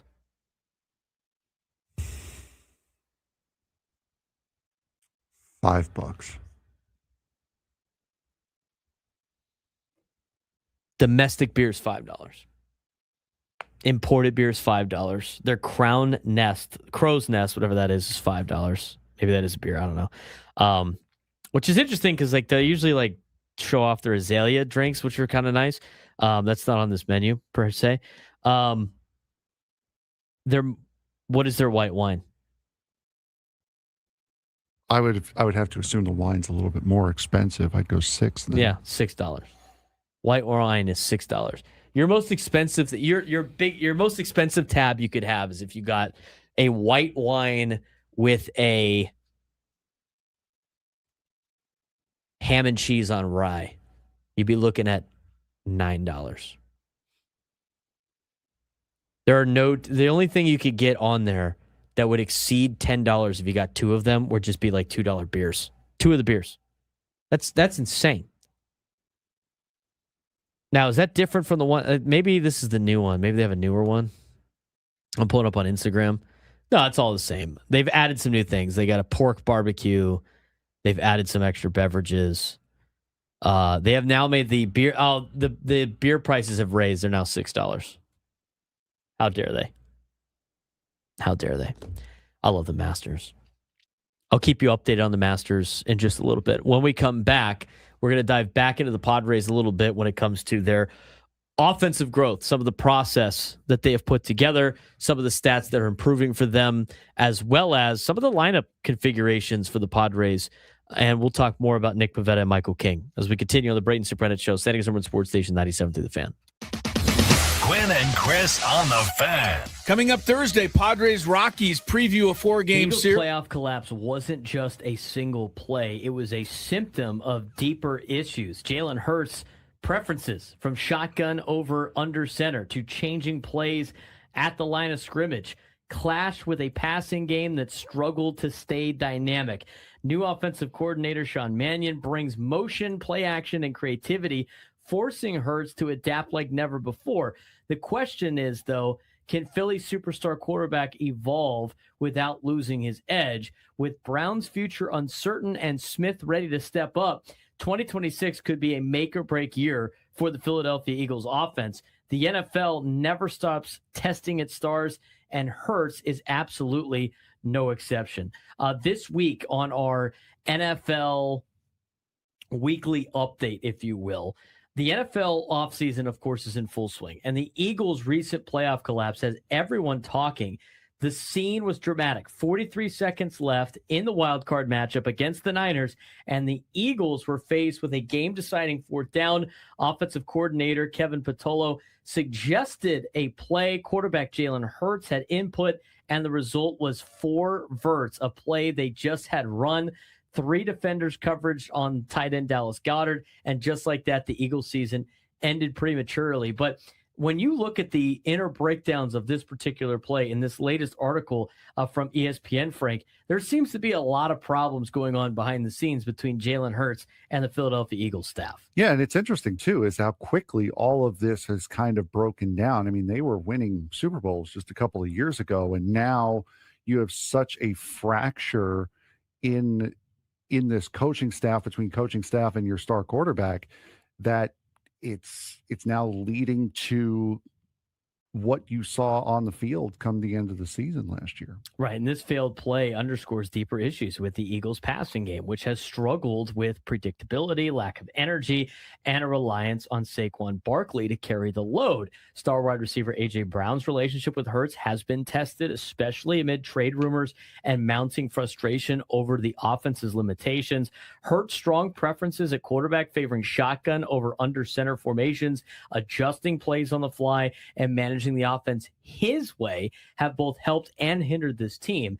And now you enter Sean Mannion, who is the new offensive coordinator of the Philadelphia Eagles. He brings a Sean McVay, Kyle Shanahan style system, emphasizing motion, under center play action, and dynamic adjustments. For Hurts, now the sixth play caller of his getting the sixth play caller of his career, entering the NFL in 2020. This represents the biggest schematic change he's faced. His adaptability will be crucial to Philly's 2026 outlook. But based on the past, Frank, this doesn't sound like it's going to jive very well between Jalen Hurts and Sean Mannion. No, it's absolutely not. And it's going to should lead to Jalen Hurts leaving Philadelphia, because, I mean, you cannot have, it's not great for a guy like Jalen Hurts to have this many offensive coordinators and this many offensive play callers in such a short amount of time. That's not great. You want to have that one voice that you can trust, that one voice you can get used to, and that one voice that you can kind of read each other and feel the flow of the game through each other.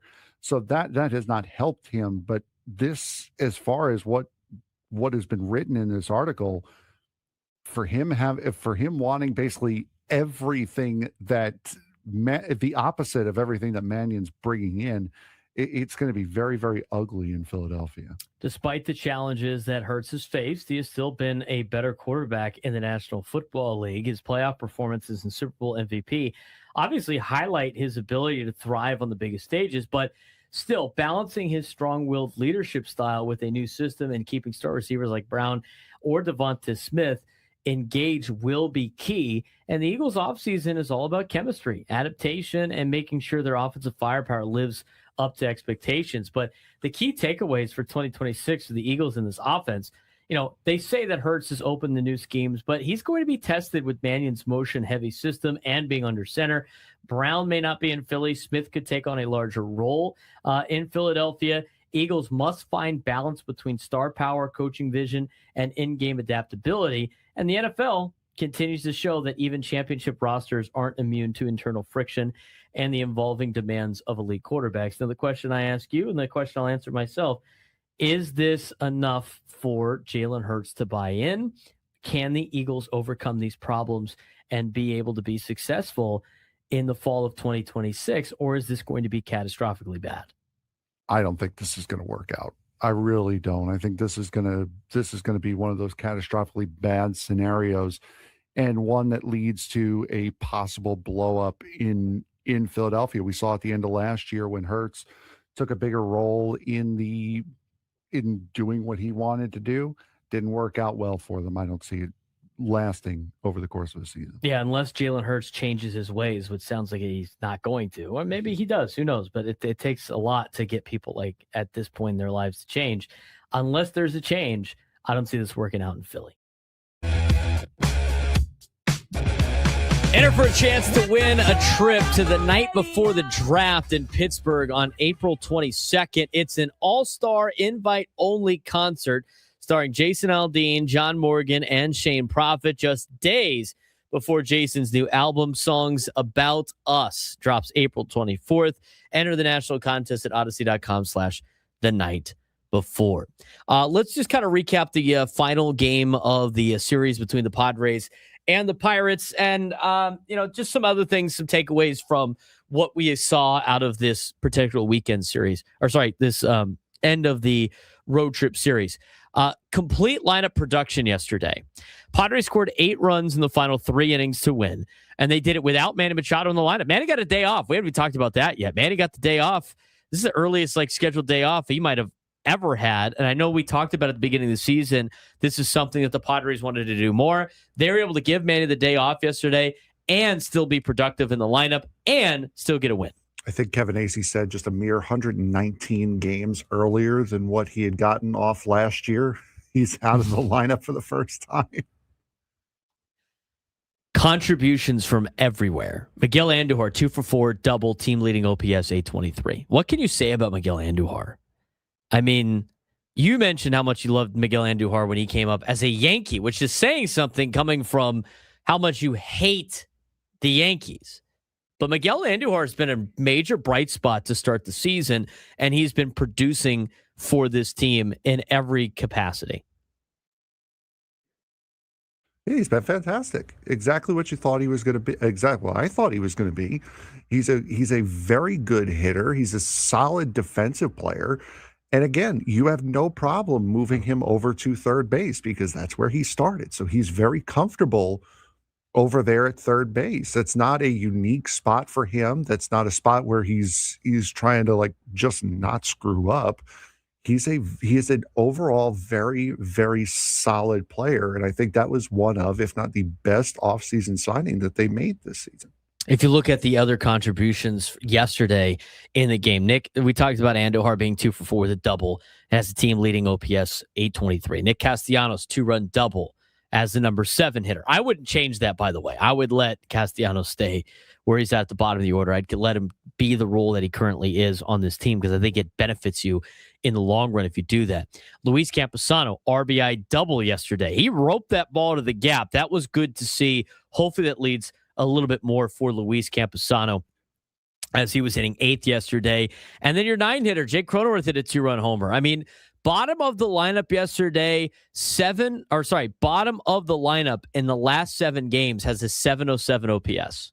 They've been fantastic. And we said it, I think it was after the final game in Boston. It was either the final game in Boston or the first game in Pittsburgh.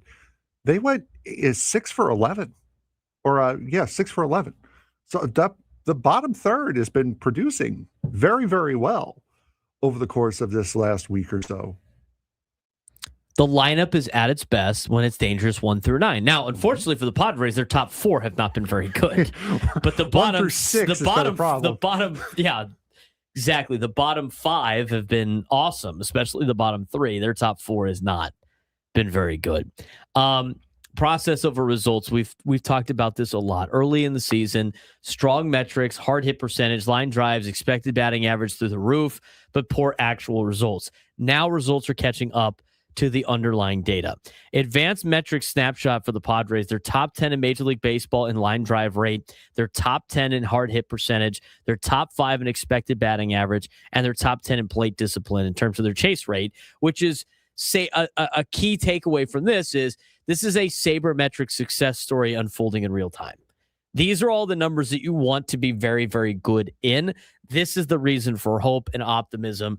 I know it goes against with everybody else, traditional. I think there's room for analytics and traditional baseball in this sport, but the eye test and the advanced numbers say that this team is not getting the results for the work that they're putting in terms of how successful they've actually been. And this is the underlying conditions of when a team struggles. You look at these metrics in particular: line drive rate, hard hit percentage, expected batting average, plate discipline. You look at those. If you're doing well in those, it's no reason to panic. Your offense will turn around. Yeah, No, and we said that was Xander Bogaerts last year when he had one of the most unlucky streaks we've ever seen, and he hit very, very well at the end of last year. And now, unfortunately, it's the whole offense, more or less, that's going through this. So it's one of those bad things, but it's kind of wait because it'll turn around. It's a hang with them right now. It's not as bad as it looks right now. Some other takeaways out of yesterday. You could talk about the lineup. We've had 12 games now, and the Padres have had 12 different lineups, albeit a lot of them have been very similar, though. In this series particularly, the Tuesday lineup was the exact same as the Monday lineup, except they swapped the DH out. I mean, so yes, technically it's a different lineup, but it's not like it's a completely different top to bottom lineup every single day. It's just slightly differences. And Nick Castellanos, in an article with Kevin Acey, described it as a Rubik's Cube, figuring out who belongs where. Players are moving everywhere. Castellanos is playing left field, first base, and DH. Miguel Andujar is DHing and playing third. Bench players contributing in key moments. And the manager philosophy for the Padres right now with Craig Stammen is early season experimentation window, which I like. Because the goal is to find defined roles while staying competitive, but also at the same time, this is the time of the year you can do that. Yeah, exactly. Because, I mean, you don't want to dig yourself into a hole.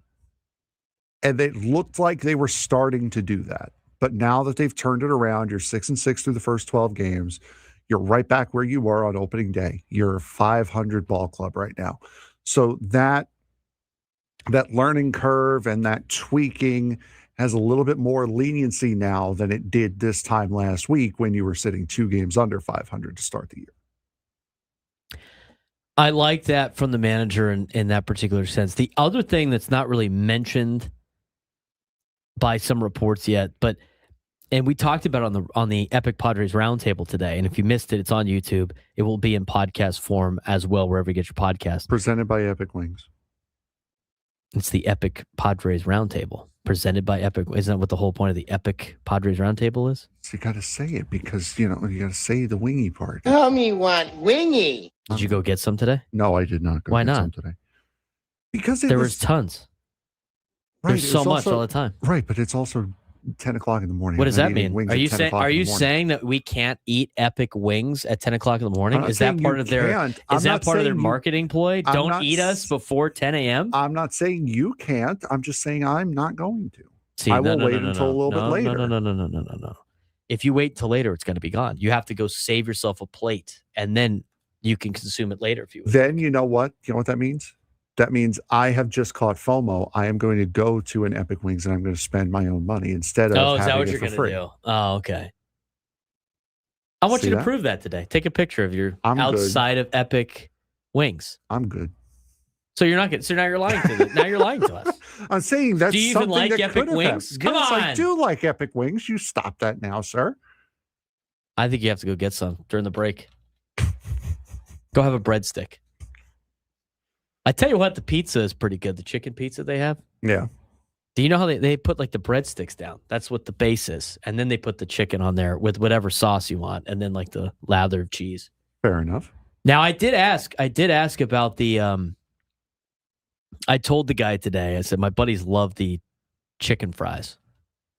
Yeah, those are pretty good. He's chicken like, fries oh, are always he good. was like, those are hard to transport though. Like, I might bring those one of these days. Ayo, now we're talking. There you go. Now we're talking. Chicken fries. How about that? What we talked about on the Epic Padres Roundtable was how the Padres have done a really good job of utilizing their entire team. Mm-hmm. And everybody's playing in some capacity, right? You've seen Bryce Johnson come in late defensively. You've seen him get a couple of pinch hit opportunities. You've seen him pinch run. You've seen Ty France spot start. You've seen Ty France play first base defensively. Albeit, I'd rather see Ty France check into the game a couple of times more late in the contest when you have a lead, like Ella was saying today. I agree with that. He's a Gold Glove first baseman. Mm-hmm. He should be in late in the game especially if Gavin Sheets isn't coming up soon, or a Castellanos, or whoever happens to be playing first that day. Ty France should be in the late innings if you have a lead. But everybody on Luis Campusano has gotten way more playing time than I thought he was going to get at this point. That there's through 12 games this year, and he's producing. He did yesterday. Let's not get overly crazy about the offensive production. He's done some good ABS challenges. Yeah, I was just going to say he's been producing a lot with the ABS system because he's used to it from last year. He needs to produce probably a little bit more at the plate, but he's done a fine job behind the plate. I would say he hasn't done a great job. I think it's been a fine job. He's thrown out a couple of runners. The ABS calls have been solid. Obviously, the pitchers have. Like throwing to him, and he keeps getting opportunities to do so. But everybody on this team has played in games and has contributed. You talk about the Giants who are in last place. There's guys rotting on their bench right now in San Francisco that don't play at all because they want like a certain style of the way that they're playing. And I think Craig Stammen utilizing everybody early is, yes, he's trying to figure out who can play and who can't. It's kind of like an experimentation window, as we talked about before. But I also think there's something to be said about being on a team where everybody's playing. Yeah. I think you're going to get the most out of some of these guys when you do things like that. And that way they don't feel like they're getting jabbed at all with playing time, or they feel like they don't belong, or they're not contributing to the team. They're letting everybody contribute in some sort of capacity, which I love to see out of Craig Stammen. Yeah, for sure. And that's you also have to keep players engaged. And by playing them is how you do that. And if you're constantly playing them, you're constantly moving people in and out, moving around. Does it create a little bit of instability? Yes. But it also keeps everybody fresh. It keeps everybody sharp. It keeps everybody, when there's a situation where you need a pinch hitter, your best option isn't a guy who hasn't played in 4 days. It's a guy who's hasn't played in maybe 1 or 2. And is still has his eye in and can still build off of some of the momentum that he had from the last time he played. So overall with the Padres, and we could talk about this for a little bit, preserving Machado. I mean, he got his first day off. Machado got his first off day 138 games earlier this year than last year. So they're going to give him more rest days. They're going to give him more DH usage. They want to avoid late season burnout where he hit 206 in 2025 late because he's exhausted. And the Padres are prioritizing October performance over the April availability. I was a little surprised, though, Frank, that he wasn't like DHing. Yeah, that was a little bit surprising, especially this early in the season. You'd want to get him going. You want to get him right. But I don't mind seeing him get a full day off either. It was just, I agree. It was a little bit surprising that he wasn't DHing at least. We talked about the leadoff spot being a major problem for like deeper stats. I mean, combined leadoff stats, a 140 average, a 189 on base, a 180 slug, which gives you a 369 OPS. It's the worst in Major League Baseball. And all three of your options are currently struggling. It's definitely the biggest flaw of this lineup right now is the leadoff spot. The other thing, too, about yesterday's game, how about Mason Miller yesterday? I mean, this is a situation where you should never throw Mason Miller, but they allowed him to go out there and pitch in a ballpark he grew up going to. He took his now wife there on their first dates. He grew up in Pittsburgh. He's a Pittsburgh guy. That was the only opportunity for him to pitch in Pittsburgh this season. And he went out there and dominated like he always does. I know some people are upset about it not being a save situation. Why are we wasting bullets on Mason Miller? Sometimes there's things bigger than baseball. And I think I think Mason Miller would have been very pissed off with the coaching staff of the front office if they did not allow him to pitch in Pittsburgh. And like a pure bum went out there and lost his 11 straight strikeout streak. Like, what are you going to do with that? Like, come on. Oof. He could have beat Estrada, dude. Exactly. Like, come on, dude. He nearly broke Estrada's record. What is this? What are these guys doing? I don't understand it. Mason Miller could probably restart that record this weekend. Exactly. No, it's a great move by the Padres staff. You also don't want him sitting there doing nothing. He's only pitched in save situations, so he hasn't been overused this season. It's a fine place to get him a spot. I don't mind that at all. His scoreless streak continues, 26 and 2/3 innings, 55 strikeouts in the last 92 batters faced.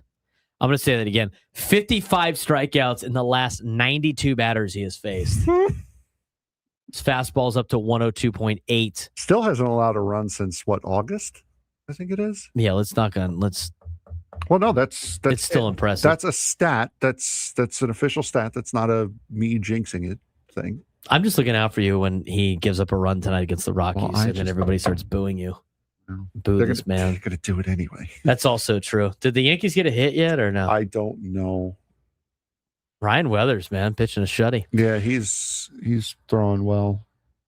Anyway, Mason Miller had a lot of family in attendance yesterday. It's super cool to see. They talk about the slow starts in the daily newsletter with Kevin Acee. Padres are worst in Major League Baseball in early offense. They're outscored heavily in the first inning. Teams that score first win 70% of games in reality. That's obviously something that needs to be fixed. And I think a lot of that has to go with the fact that the Padres need something better at their leadoff spot. When we come back, we will get to the sports thread. We'll take phone calls, 833-288-973, 833-288-973. Get to the new lunchtime hour, 97 through the Fan.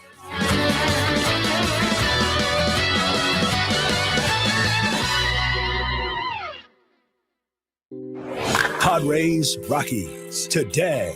Orelhon kicks and deals, and a swing and a miss. Pre-game, 5:40. First pitch, 6:40. The Padres play here on 97.3 The Fan. Hey guys, it's Adam Klug, and I can't say enough great things about the impact of the one-on-one lessons my son Ethan has been taking at Frozen Ropes. Coach Kurt is phenomenal. He's got a different exercise to work on with Ethan at each lesson so that he can work on different areas of his approach at the plate. The lessons have already paid off in a big way as Ethan is excelling at the plate in his Little League games, hitting over 700 so far this season. Little League is underway for most kids already, and if your son or daughter is struggling at the plate, don't worry. It isn't too late to sign up for one-on-one lessons with Coach Kurt at Frozen Ropes. They also have a terrific summer league program for children between the ages of 6 and 12. To find out more information about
From the beaches to the ballparks, from the Gaslamp to North County, no one knows America's finest city like he does. You can't just punt on a Manny Machado prime use. He's a fourth-generation San Diegan, born and raised in the heart of this community.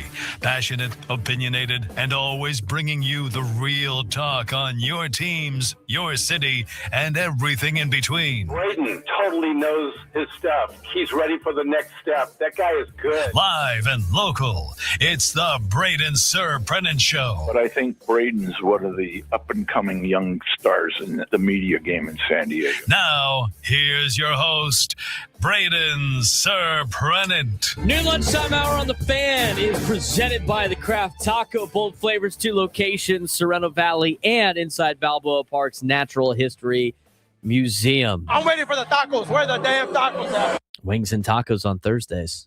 Oh, my. Always great. Love it. Love it. Coming up in the next hour in 1 o'clock, we'll have Drew Goodman on to talk about the Colorado Rockies, give us a preview between the Padres and the Rockies. In this hour, I had a couple of people DM me about the Fernando Tatis Jr. situation in terms of why he could be struggling at the plate. And there was a particular thread on Twitter that had a lot of advanced numbers. We're going to explain that thread and take a deeper dive into what could be the problem with Fernando and why his numbers are so low this season to get the season started and why he hasn't been the same, in the last couple of years in terms of his overall production. And it's more than just obviously the, suspension, everything like that. There's some other metrics that are applied here that I find are very interesting and very thought-provoking. We're going to do that later on in this hour. But we missed it before. Let's get to today, because we got a lot going on in sports. We've talked a lot of Padres so far. Let's get to today's sports thread. You know that group chat? The one that's always blowing up with the biggest sports takes, debates, and breaking news? You got barbecue back there, and you didn't invite me. Yeah, we've got that too. Welcome to the Sports Thread, where we break down the top 5 stories in sports, just like you would with your crew. Oh, no! Disaster! What a bad idea! No filters, no silence, just real talk. Hi, Frank, what we got going on today? Well, we've got 2 longer format ones topics today, and we got one shorter one. We'll start with the shorter one first here. Number 1. Thomas Chabot of the Ottawa Senators is set to return to the lineup just 2.5 weeks after suffering a broken arm. Ow. A much quicker return than initially expected. Injured on a cross check from JT Miller of the New York Rangers, Chabot underwent surgery and was projected to miss up to 2 months, but will return after just 17 days and 8 games. His comeback provides a major boost as Ottawa battles for a playoff chance, currently holding a wild card position in a tight Eastern Conference race. Chabot has been a key contributor this season with solid offensive production and heavy ice time as a defender, making his early return especially valuable down the stretch. How much impact can a key player's early return from injury have on a team's playoff push, especially in such a tight playoff race? Here's the thing. Is he... I think it's a delicate act of coming back, but also not being ready to come back, and now you're a detriment to your team. Yeah. And the biggest example of that is J.J. Watt.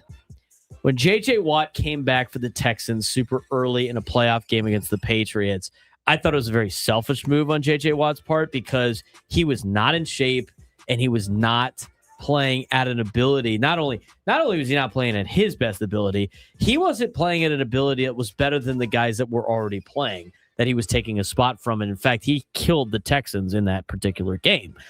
There are situations like that where, okay, cool, we get it. You want to play. I think it's admirable. The playing hurt, the how tough it is to do, and all that sort of stuff. I get that.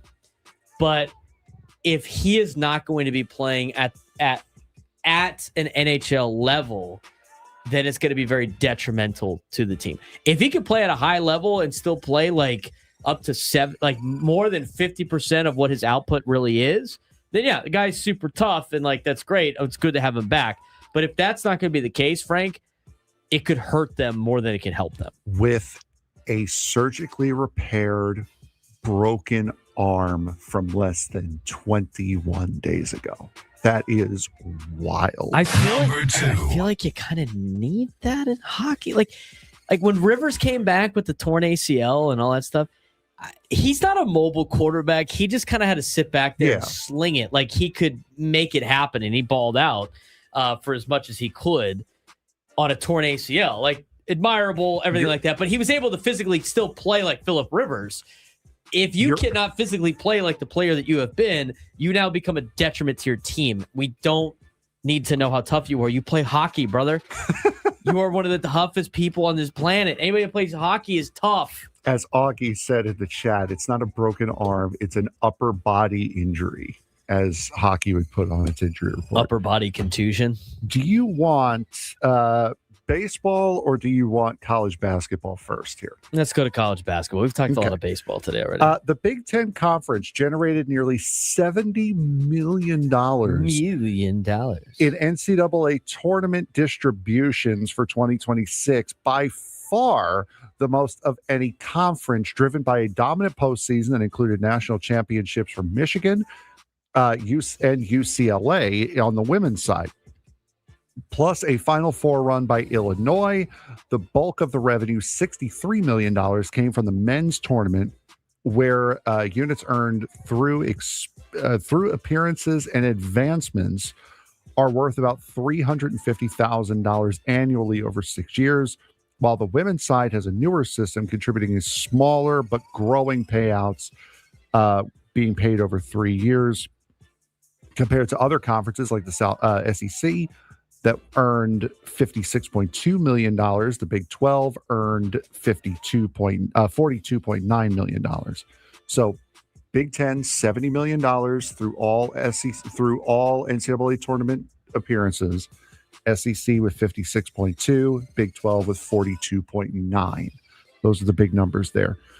The Big Ten success capped off a broader banner year across multiple sports, reinforcing both its competitive dominance and financial advantage.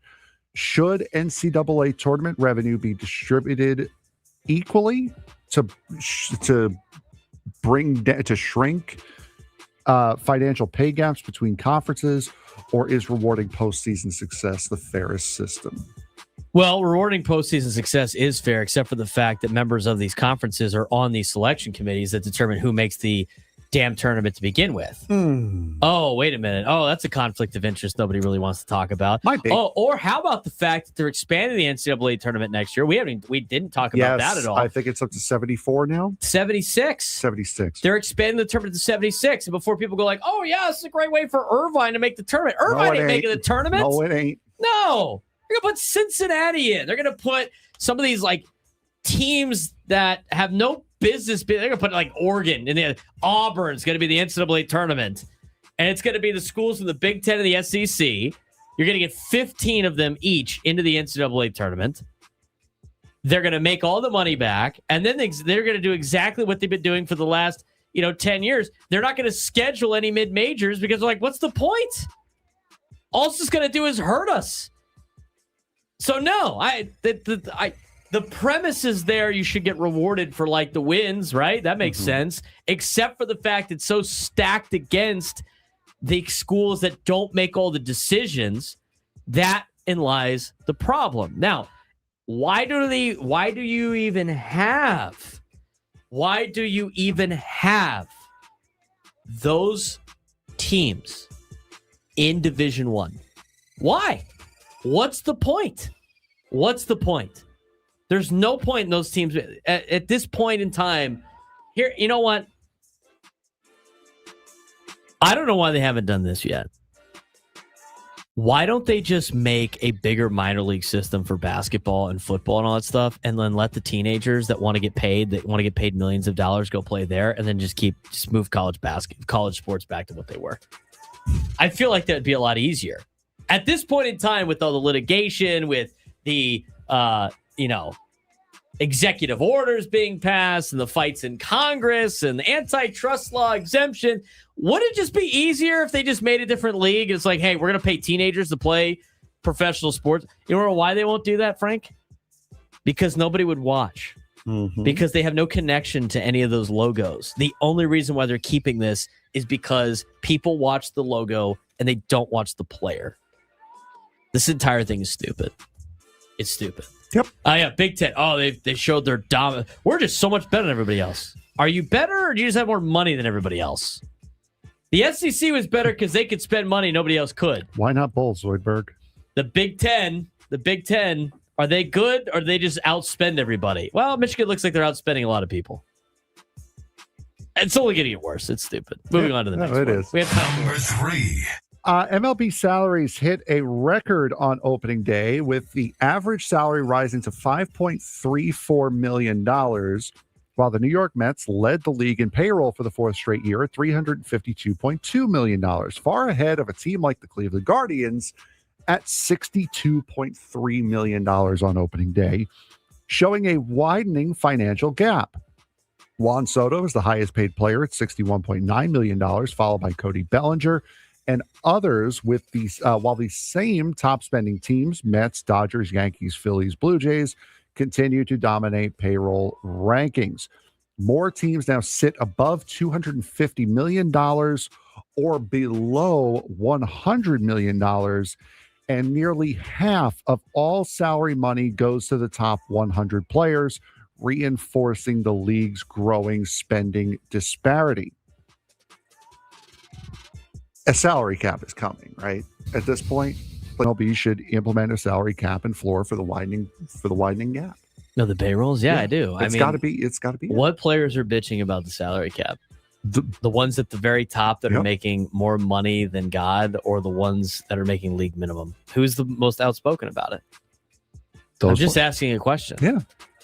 I mean, you can get mad. Like, players and former players get mad all the time when I bring these up, but it's like, the reality is the guys that are making enormous amounts of money are the ones that are complaining about a salary cap, because they're not going to be able to handpick what team they play on. Their salary is now going to have an impact on how good your team is. That's the whole point of the conversation. But like, it's, again, it falls on what the players fail to realize is, yes, a long time ago, you could pull the entire, like, we're just trying the best we can and the owners are taking all the money. It's fine. But the more money that they make and the more separated they get from all of society and how much they make, the less people are going to feel bad for them. And I think with those numbers, people are going to continue to not feel bad for some of these players, especially since college kids are making more money than most people will make in their lifetimes. And that's like the disconnect that I think a lot of athletes have from society. Now, here's my overall take on this entire thing.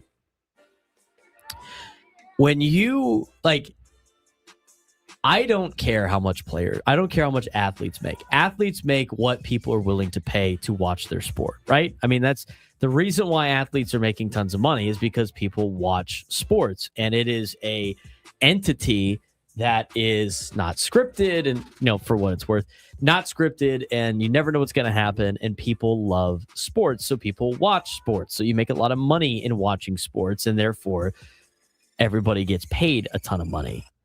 So I don't care how much they get paid. I think everybody should get paid what they're worth. But the reality is, having those then players cry poverty to the rest of society that will never make that kind of money, it's always going to fall on deaf ears from a guy that's working a 12-hour job, and like doing a lot more hard work than like we're doing. I mean, I have a lot of jobs. I do a lot of different things. I love every second of doing all of these jobs. So I'm not going to, I don't really complain about it, but there's people that are like building roofs for 12 straight hours in the hot sun. And they're not making nearly as much money as these athletes that show up and play a game and then like, oh, well, they worked out during the off season. It's like, yeah, the guy building the roof and the guy tarring roofs out in El Cajon, he's doing that 12-hour day. Oh, and then he works out after the fact because he's, trying to stay healthy. So it falls on deaf ears. I understand the players. They want to be able to fight for what they deserve as theirs. But the reality is they're not going to get the like sympathy support from people when you see the announcements of how much money they're making. They're not. The public opinion is going to change. So they can do what they want, they are going to fight for how much money they believe is their right to make, which is fair. It's fine. It's their right. But at the end of the day, it's tough for people to hear how much money they make and that they complain about it. Just found our midday sports standoff topic, by the way. We got that now going for highest today. Payrolls for whatever? No, actually lowest payrolls. Oh, wow. Payrolls under $100 million. There are 10 active payrolls that are under $100 million. Which I want to be clear. They are also part of this problem. Oh, yeah. They are 100% part of this problem. It's not like one side. I mean, the owners like the Pirates, who you see have nobody showing up to a Paul Skeens outing and not investing money in the team and pocketing themselves. Yeah, they're also part of the problem. That's it for the day? Yeah, we have a little bit of time here to get to our resident Wildcat. Really quick, I was just going to say the A's do have this no-hitter going with Jeffrey Springs, 6 1/3, 5 strikeouts, 1 walk. But other than that, this will not be the only no-hitter this week. As San Diego State on Tuesday night Aztecs had a 5-pitcher no-hitter, had a combined no-hitter. So congratulations to them. God, Tuesday night baseball is so crazy in college baseball. It's just so crazy. All right, so he's got 1 out in the 7th. Yes. We'll keep you updated on that. Let's get out to our resident K-State Wildcat, Ron LaMesa. Ron, what's going on? Hey, guys. This whole thing about college sports, the Power 5 conference, hey, if you're 500, you're in the tournament. There we go. What a bunch of crap. Hey, and just wanted to talk to you a little bit about this tired subject of who leads off. To quote the great Peter Griffin, who the hell cares? I'm more worried about the bottom of the lineup, which the Padres have for once. They're setting up the guys at the top. So many years in the past, our bottom lineup was 1, 2, 3 out, and then the guy was leading off all the time. But I think this year's a little bit different, you guys, and don't worry, the A's will blow the no-hitter, so don't waste your time. I'll see you at the ballgame tonight, guys. Take care. All right, see you, Ron. Thank you. Appreciate it. Why are we throwing shade at Lasso Clemento right at this moment? I mean, this could be the most defining moment for the A's this season. He missed the change. He missed. How about that, though? You know what? The rarity of this situation happening, it's so rare. But could you imagine if Springs had a perfect game going? Oh, yeah. And he walks the guy in the 9th inning on a close pitch? You almost like have to tap the top of your head. And he just had a moment too a couple of batters ago where he like kind of tweaked off the mound a little bit. Like he was pointing at the ground, so it may have been where he landed his front foot. But they just had the manager, trainer, umpire all out there checking on him. But appears fine and hasn't shown an issue since. He's at 83 pitches now, and Ben Reich just broke it. Thanks, Ron. Ron cursed it. He knew. He's a time traveler. He's driving around town in La Mesa in his DeLorean. He just shot forward a little bit, had to see it, and came back. All right, well, there goes that. It's a 1-0 game too. Like the A's are not in a situation to win here. No, I mean, this is now a sticky situation for the A's against the Yankees in the final game of their series. And they just got that 1-run too with Tyler Soderstrom RBI single. Was that the first walk or the second walk? That was Springs' second walk. Second walk. I wonder if the ABS threw him off. He didn't get the call. The ABS. They're now going to have Jazz Chisholm pinch run for the Yankees at second base, 1 out in the bottom of the 7th. We'll let you know what happens when we come back. We will also dive back into Padres baseball. Let's talk about Fernando.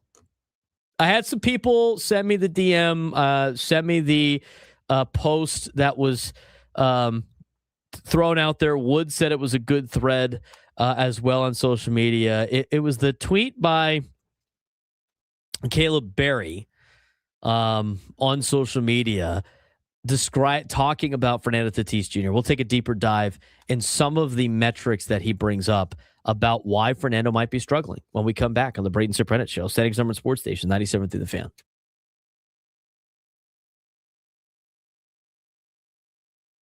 UCSD baseball is proving they're not just a hot team. They might be the team to beat in the Big West. They take 2 or 3 from Hawaii, improve to 10-2 in conference, and they're doing it in different ways. A 10-9 comeback win, then an 8-0 shutout.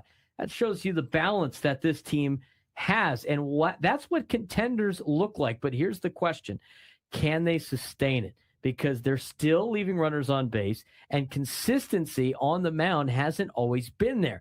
Now they've got UC Santa Barbara coming up, and that's the test. If they win that series, this isn't just a good start. UCSD might be for real in the Big West. Another strong week for the Tritons, taking 2 or 3 from the Hawaii Rainbow Warriors baseball team and continuing to hold first place in the Big West at 10-2, something that they're going to try to do the rest of the year as they finish and continue Big West Conference play. But if you look at where we're at with UCSD baseball, Thursday night was chaos, and in a good way. Tritons rallied from a 4-run deficit to win 10-9, pounding out 16 hits and 7 doubles, tying a Division I program record, their Division I program record. Mm-hmm. It was a full lineup effort, 5 players with multi-hit games, and another example of how explosive this offense can be. Yeah, Friday night, though, was a reset, a 6-3 loss, just 4 hits, and the lowest strikeout total of the season on the mound. That game showed the flip side of what the offense looks like when it cools off and things got tougher.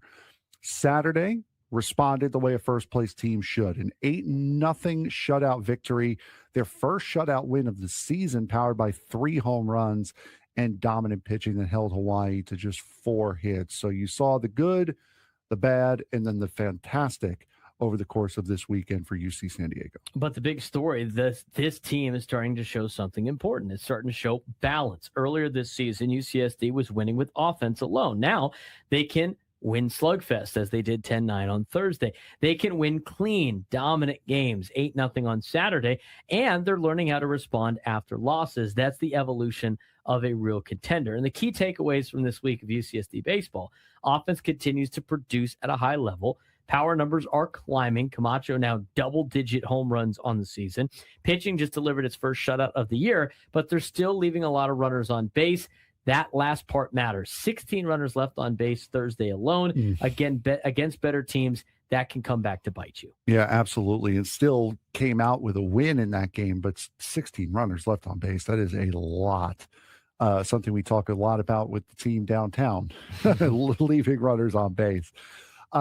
Softball, though, mixed bag for Triton softball this weekend. They bounced back to take a game in the series against UC Riverside, and then won the rubber match, showing offensive life with back-to-back 12-run games, progress, but overall, they're still trying to climb out of an early conference hole and try to find that consistency. So split the first day of a doubleheader, and then came back on Saturday to take the series win. So solid enough weekend for Triton softball. What's next? Well, now comes a big road test for the baseball team. A weekend series at UCSB against the Gauchos is never an easy task, and that's one of the better programs in the conference. It's a real measuring stick for a team currently sitting on top, and a real measuring stick to see if UCSD can in fact win this conference for the second time since being promoted to Division I. They already won it once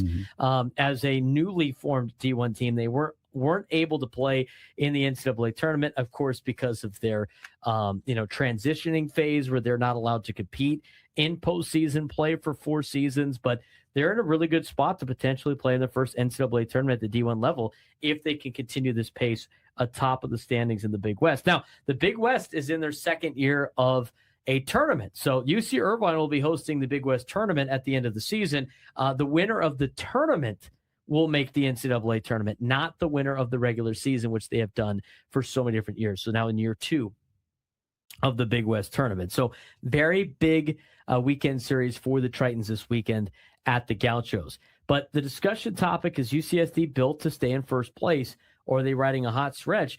Right now, they absolutely look like a top 10 or top team in the Big West. But what separates good from great is consistency. Can the pitching show up every weekend? Can they clean up situational hitting and stranded runners? Because the offense is good enough to carry them far. If the pitching continues to develop, like we saw Saturday, this team isn't just a nice story. They're a legitimate threat to win the Big West Conference.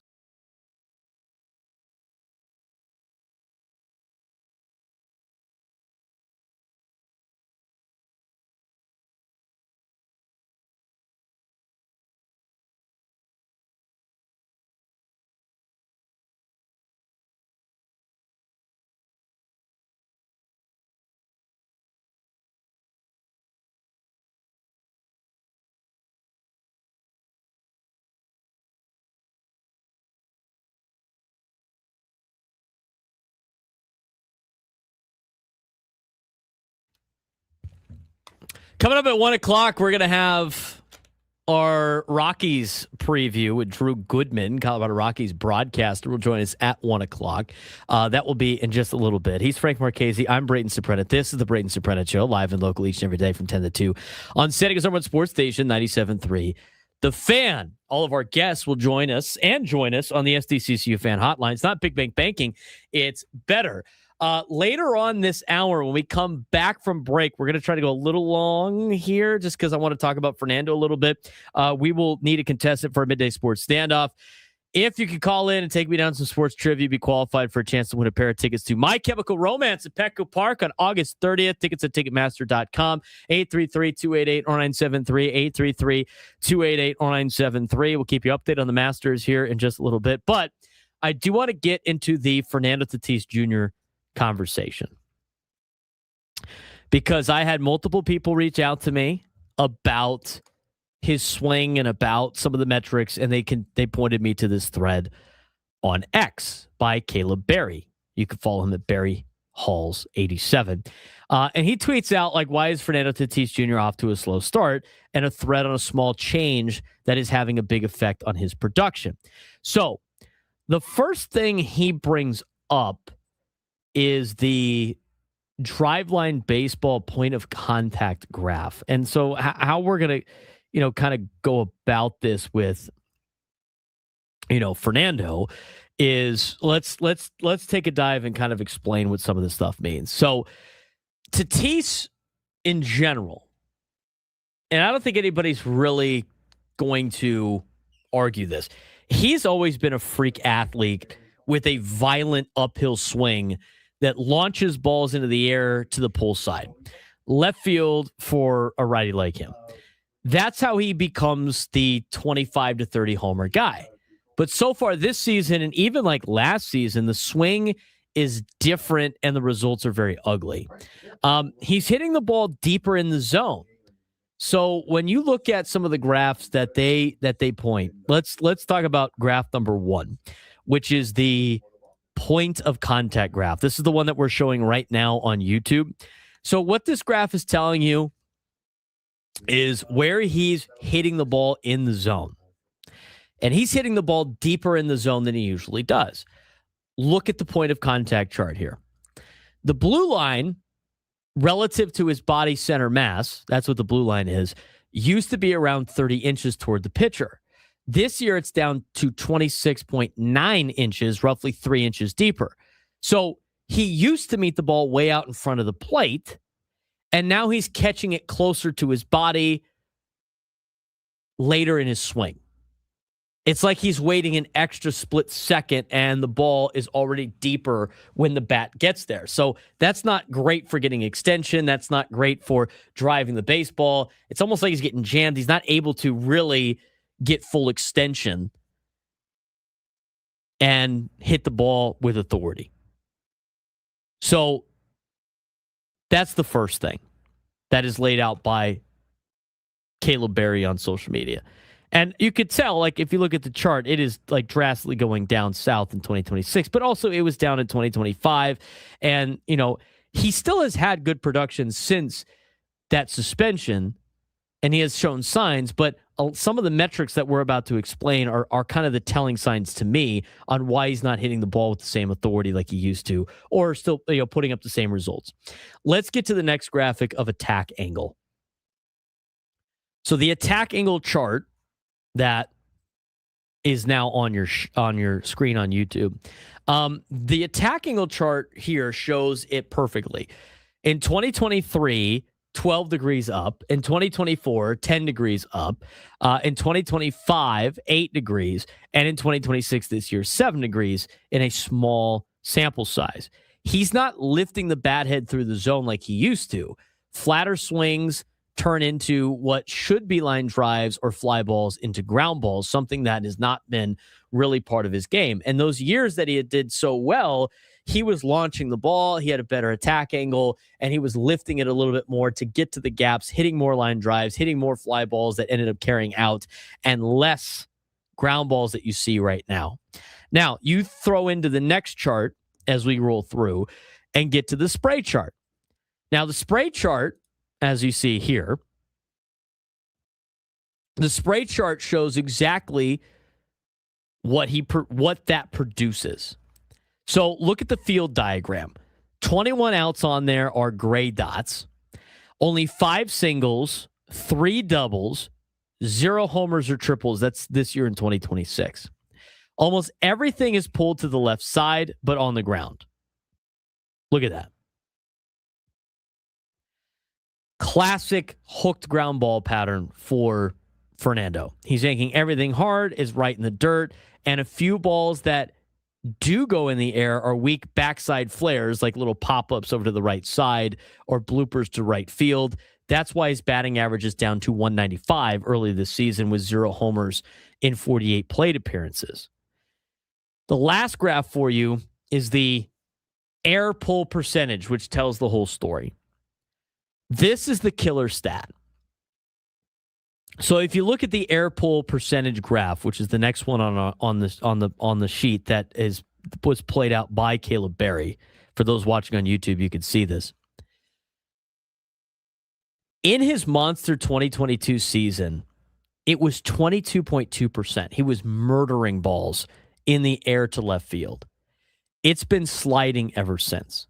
In 2026, it's 0%. He's not pulling a single ball in the air right now. That used to be his money pitch. That was the Fernando Tatis Jr. special. So the question is, what's wrong? It looks like it's a lot of timing and mechanical breakdowns for Fernando. Again, this chart in particular, the air pull percentage, this is one that is not something, again, just to eliminate it right now. These are things that he can fix, and these are things that are not affected. This does not have to do with his suspension, Frank. This is not a suspension thing before people, because that's what everybody wants to go to. And this is why I think you have to use analytics with the eye test, because the eye test, Frank, tells you he's not hitting it as far. He must, he's not on steroids anymore, yada, yada, yada, yada.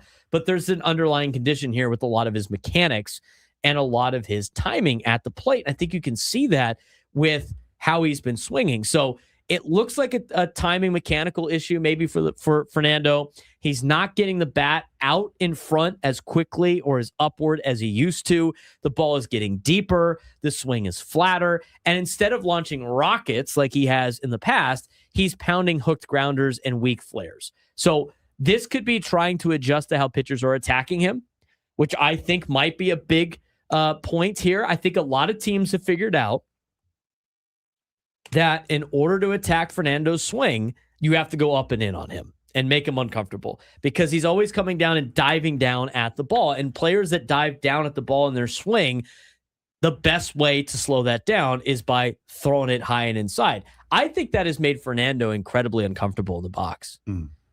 And the problem is he needs to get used to it because it's not wrong in baseball to attack high and in. And guys are going to miss, and you're going to see the dramatic drop back, but that's how you beat them. And if you're going to continue to beat them like that, what do you think teams are going to do? Everybody's going to do that.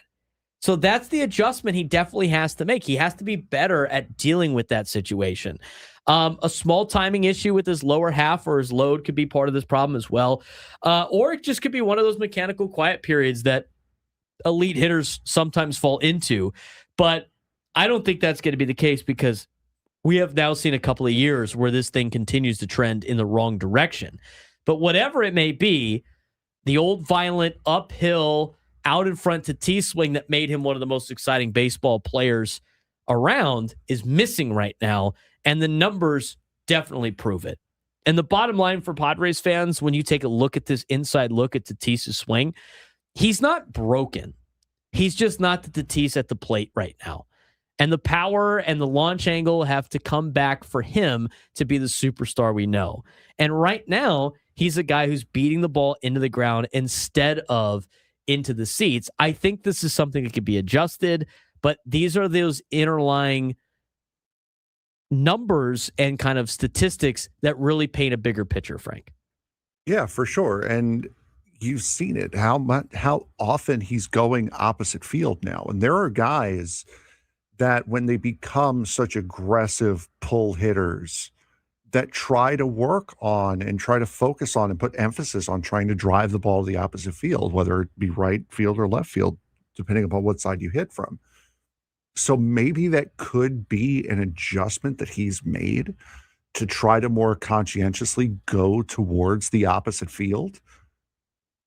But it's messed with his swing to a point where, again, you see it in the chart. It's a much flatter swing than what it used to be, and he's late on everything. He's spraying the ball all throughout right field and all throughout right center field, and you can see where those hits were coming on the spray chart.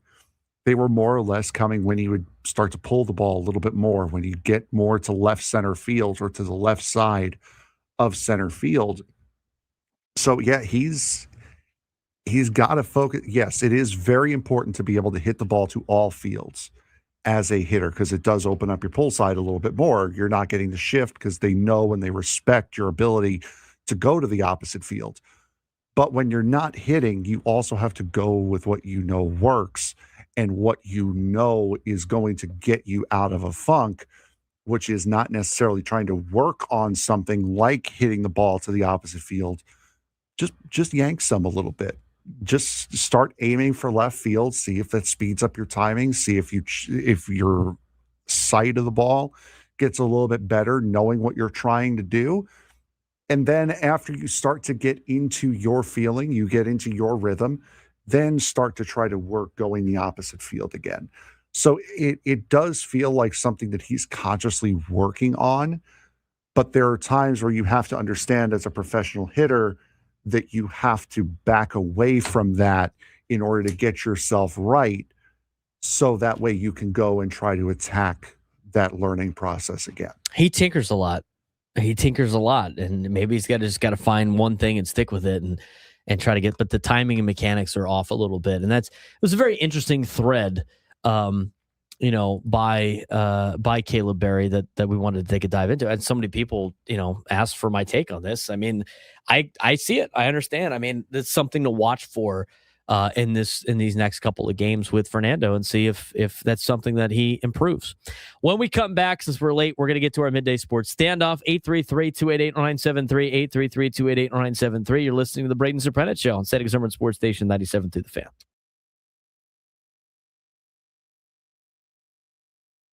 College sports just hit a breaking point, and now the government is stepping in. An executive order signed by President Donald Trump is trying to limit athletes to 5 years, cap transfers at 1, and even threaten schools with losing federal funding if they don't follow the rules. But here's the reality.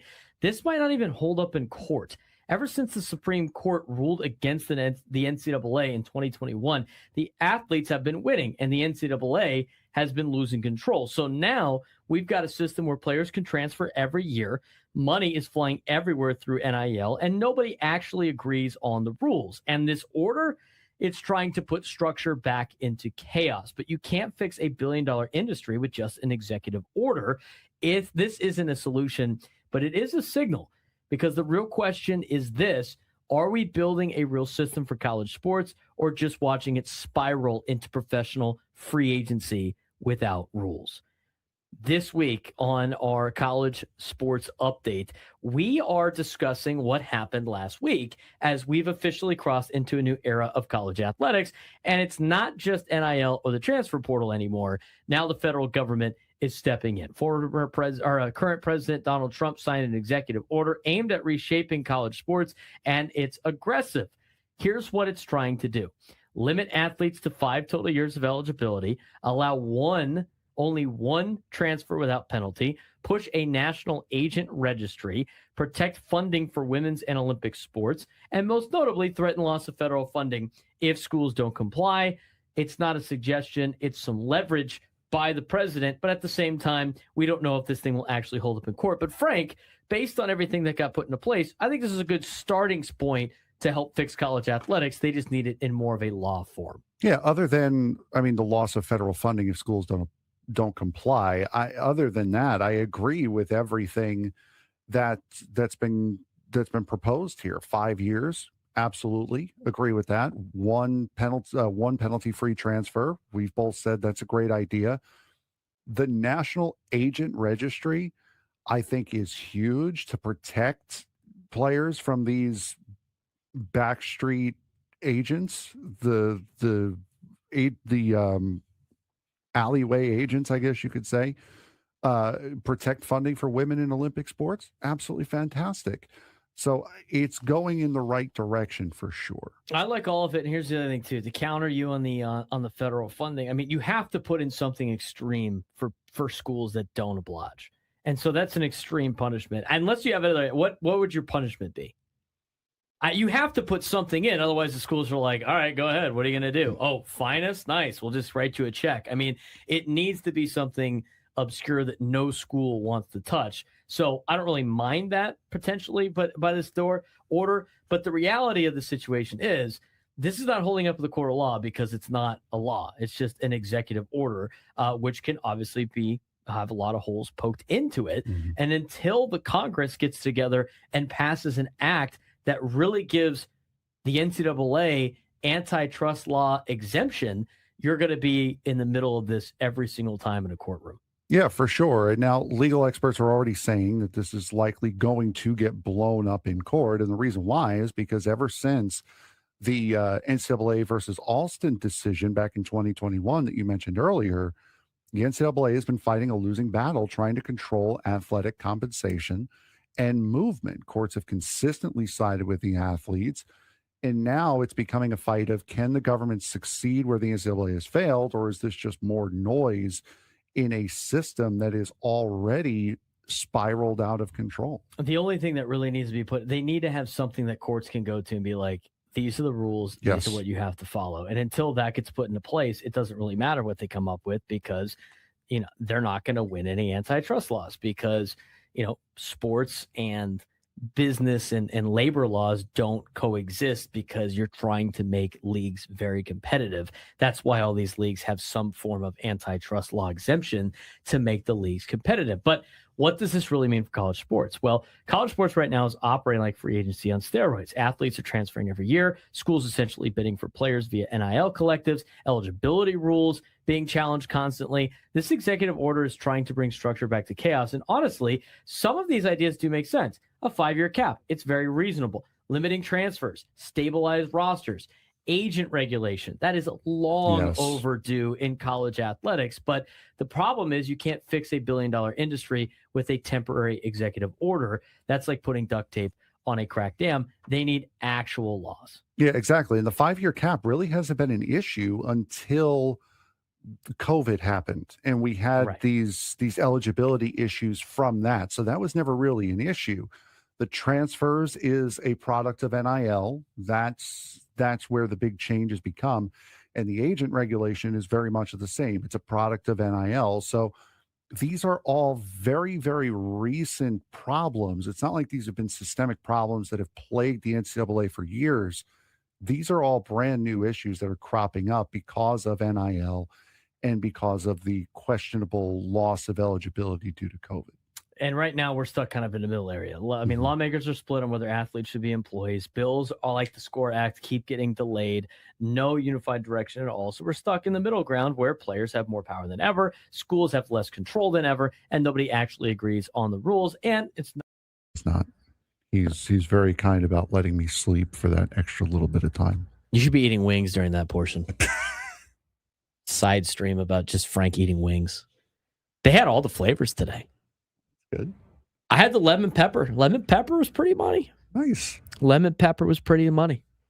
If you missed any of the Epic Padres Roundtable presented by Epic Wings, it is on YouTube and wherever you get your podcasts. Tune in. It's a good time. Mark Grant, Mudcat, was our guest. Mud's great. You guys doing guests every single week or... Maybe. That was a genuine question. That Maybe. wasn't I don't know if I can say it or not. I don't know. I was going to say that was not me trying to lead you into something you weren't allowed to say. I was genuinely You're going to have to go see Adam after the question. show. Nice, buddy. Way to let the cat out of the bag. To be fair. To be fair. To be fair. To be fair. To be fair. To be fair. To be fair, you're starting to like figure it out, which is good. Yeah, I think that might be the case. Maybe. I think we're going to have a couple more. Maybe. Who knows? Maybe not. Because it was Darnay last week. It's Mark Grant this week. Was Mark Grant this week. It's already happened. Mud's funny.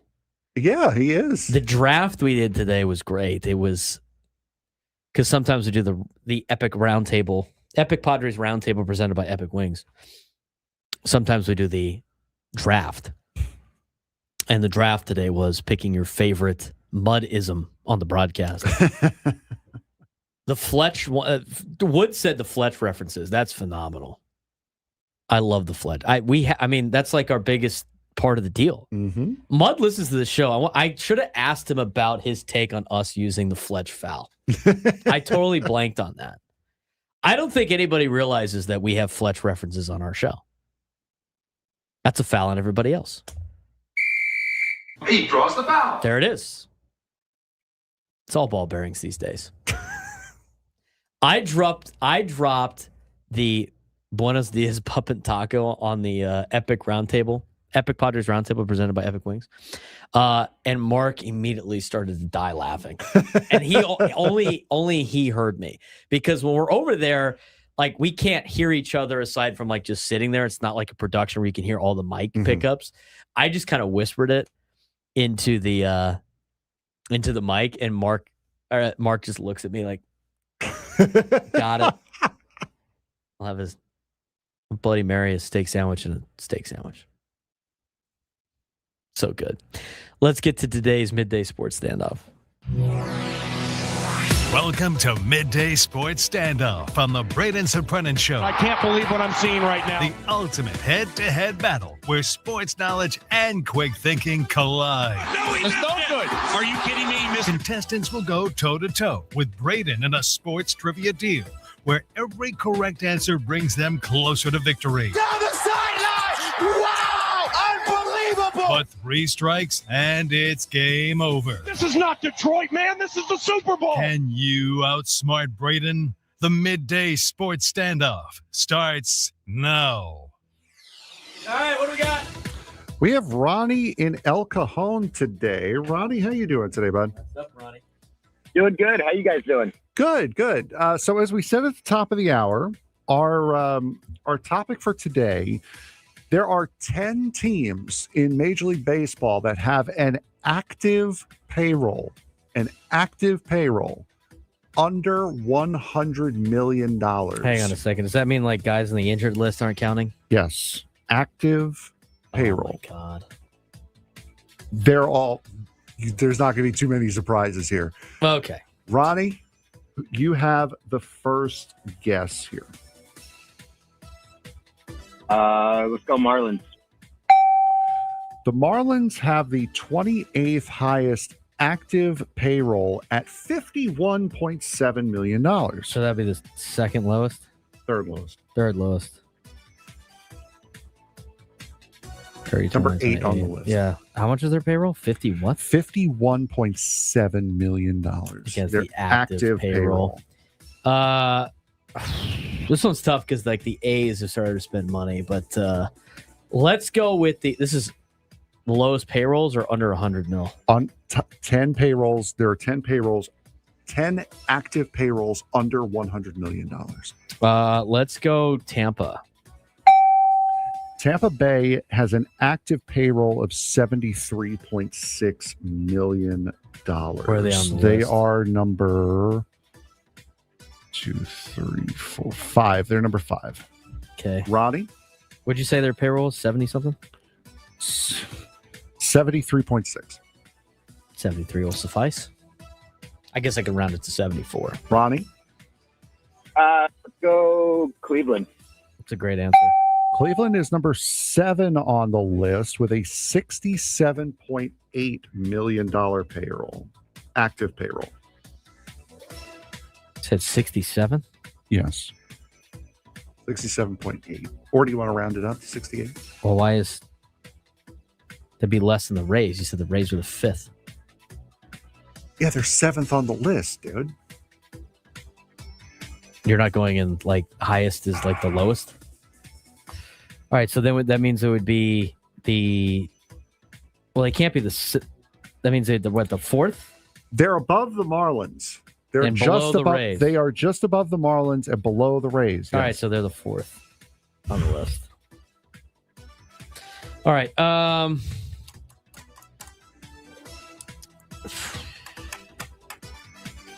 What about it's active too? I mean, Pittsburgh just signed. Let's go with Pittsburgh. Pittsburgh is the first one not on the list at $114.8 million. Yeah, they finally spent money. Ronnie? Los Oklahomento Athletics got to be on there, right? They started paying They people. are the second one not on that list. 114.6 million. Ridiculous. Oh, what about? Oh no, they just signed it. All these teams trying to like look like they're better. What about the White Sox? They still don't spend any money.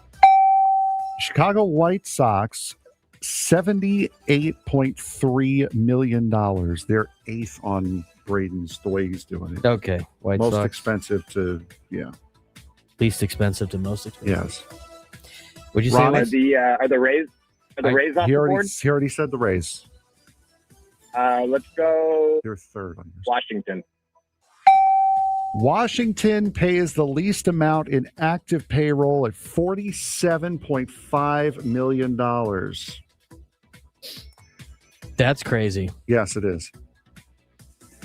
That is beyond. Oh, you know what? What about? Might be cutting it close. What about St. Louis? Wow. St. Louis pays the second least at $49 million on active payroll. What? Oh, okay. It's the active. Say $49 million. $49 million. Ronnie? They got somebody on the injured list that's making money. We've got 1, 2, 4, and 6 left. Oh, that's why. Let's go with the Twins. That's probably a good one. The Twins are number 6. They are at $70.2 million. All right, so we have Nationals, Cardinals, Marlins, Guardians, Rays, Twins, White Sox. We're missing 3 teams, correct? Yes, we're missing 1, 2, and 4. 1. Oh, okay. So we're missing 10, 9, and 7. Yeah, fine. Yes. However you want. Yes. I want to do it. Okay. Let's think about this for a second.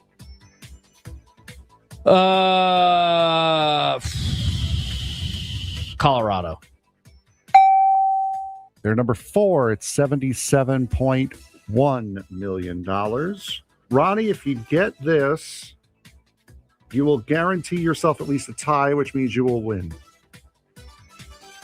Braden took my answer. Oh, no.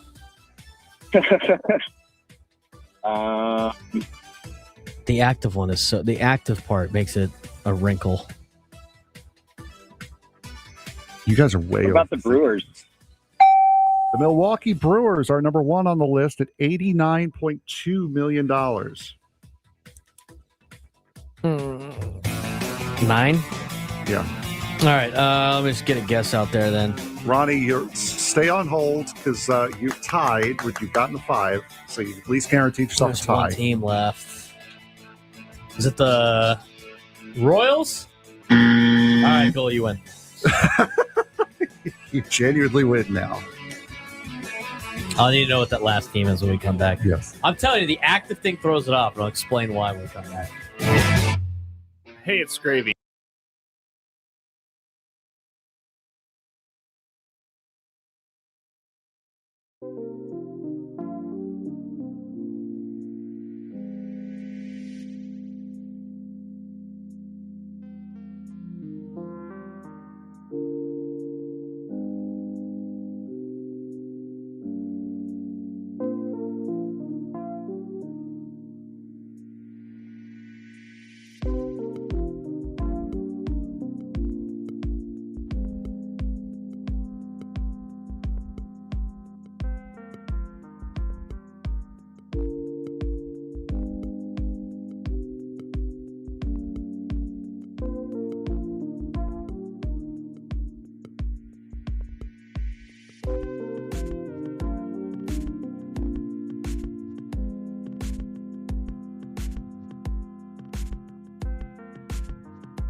Final hour of the Braden Surprenant Show, broadcasting live for the Bill House Studios. We know how. He's Frank Marchese. I'm Braden Surprenant, live and local each every day from 10 to 2 on San Diego's number one sports station, 97.3. The Fan. We saw the announcement of the City Connects come out earlier today. They look great. Love the new City Connects with the Padres. They will be donning those tomorrow for Game 2 of what is about to be a 4-game series with the Colorado Rockies. Colorado Rockies have been a thorn in the Padres side for most years in existence. And joining us now on the SDCCU Fan Hotline, it's not Big Bank Banking, it's better, is the Colorado Rockies play-by-play broadcaster Drew Goodman, who's in town with the Rockies for the next 4 days and will be helping us preview the series against Colorado. Drew, what's going on? How's your Thursday going? It's going well. How you doing? I'm doing well. Padres sit at 6-6 on a little bit of a comeback of a road trip. Rockies got to be feeling good too after sweeping the Houston Astros. So far in 12 games, how would you describe for us what the Colorado Rockies have been? Well, there's a new vibe. I think anybody who follows baseball knows the Rockies have been in a bad place the last few years. Last year, historically bad, losing 119 games.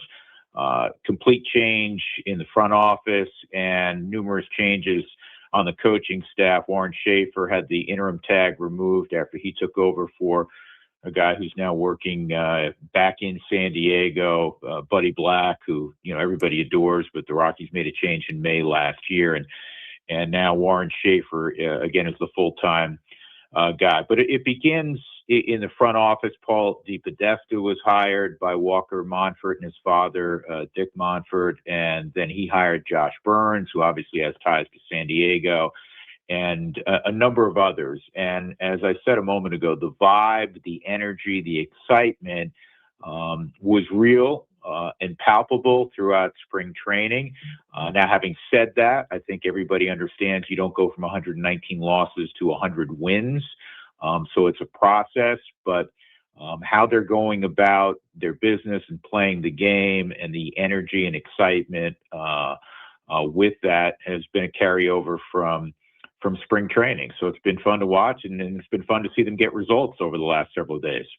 Doing a really good job, definitely, against the Houston Astros. I mean, kind of a clunker on their opening day at Coors Field. But the real thing is, everybody always talks about the Rockies and their offense. And, when it comes to Hall of Fame votes, I think people, poorly misrepresent what it takes to hit in the major league level and kind of bash the numbers of the Rockies, who always seem to have really good hitting teams. But right now, Drew, the pitching staff has looked really good in the first couple of rounds through the rotation, as well as the bullpen. What's been the secret to the success early? I know small sample size, but the pitching staff's got off to a really good start.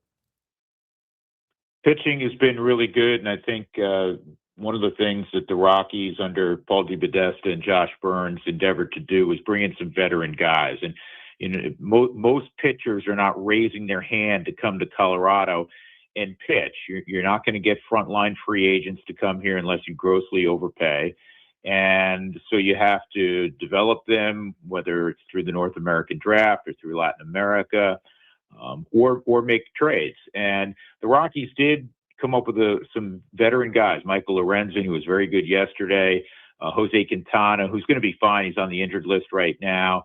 And Tomo Sugano, who was a celebrated pitcher in Japan, 1 year in Major League Baseball last year, good early, rough second half with the Baltimore Orioles. So those three joined Kyle Freeland and some young talent in a guy you'll probably see tonight in a bulk inning role in Chase Dollander.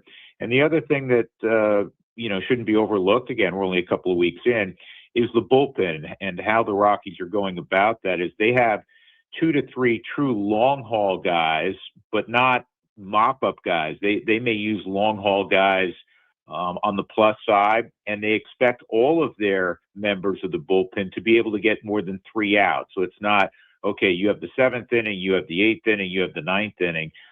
So it's kind of a unique way of going about things. And though the Rockies have utilized their bullpen quite a bit so far, it's still a very fresh bullpen because a lot of those innings have been eaten up at 2, 3, 4 innings a clip.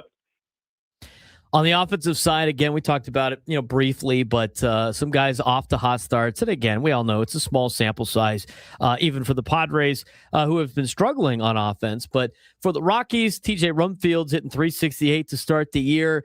You go down the list here, and Troy Johnston's hitting .342.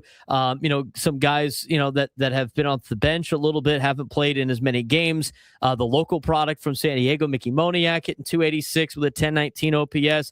Former Padre Brett Sullivan in 6 games hitting .308 for the Rockies. And the other big noticeable thing, aside from Brett Sullivan, you look at the offense, everybody's under the age of 30. How much does the youth play into this nice little start that the Rockies are off to? Well, the Rockies are trying to develop some young players like every other organization. Talent wins, and whether that talent is 26 or 35, talent wins in all sports. I will address, because it's always, a hot button topic, something that you mentioned earlier, and I know you don't necessarily subscribe to this based on what you said, but it's really become lazy for people to look at Larry Walker's numbers, Todd Helton's numbers, Nolan Arenado's numbers, and just dismiss them as well. They're inflated by Coors Field. Is Coors Field a great place to hit? Absolutely. However, going out on the road after seeing less movement at Coors Field, and also what it does to the body going from altitude to sea level and then back and forth, and sleep patterns and training patterns, it has a huge negative effect. And that's why historically the Rockies out on the road offensively have not been good. So again, I really, and I'm not suggesting you are, but that national narrative, oh, well, big deal. A guy, he hit .330 at Coors Field. Hey, I could go hit .330 at Coors Field. I mean, it honestly, it's so tired that it does frustrate people who are associated, like myself, with the club. The Rockies, interestingly, did not get off to a great start offensively. A lot of those numbers, with the exception of Rumfield, have come over the last several days. Mickey Moniak was on the injured list to start. Having him back is huge. He's coming off a 24-homer season. I think that they are going to be a team that has to run like they've done. They're among the league leaders in stolen bases. They're going to have to, at times play small ball, be aggressive in taking the extra bag, because they're not built like, the Yankees or the Dodgers, who can sit back and wait for the 3-run home run. There's some guys who will hit some homers, Hunter Goodman, but by and large, that offense is going to have to take advantage of, opportunities when they present themselves, because it's not yet a big formidable home run type of lineup. Yeah, I don't hear anybody, Drew, talk about the inflated numbers of playing at the other ballparks that are hitter friendly, like the Great American Bandbox over there in Cincinnati. Nobody really talks about that. Well, how about, if I could interject really quickly, how about right field at Yankee Stadium for a left-handed hitter? That's a joke. It's an absolute joke. I'm on board with you, Drew. I was tired of hearing those narratives all the time that, it's just, they're inflated numbers at Coors Field. When they got to go on the road and play half their games in other places, and playing at high altitude is different. And, I think people could say the same thing about pitching in San Diego. I mean, pitching at sea level. There's a lot of guys that have had a lot of great career bounce backs in San Diego because the ball dies at the warning track. So, ballpark factors are what they are. I think that's why they have a lot of extra analytics involved as well. To go into another story, and it's sad because, he played here at the University of San Diego. He got off to a great, start to his career, and, his health is obviously more important than anything else.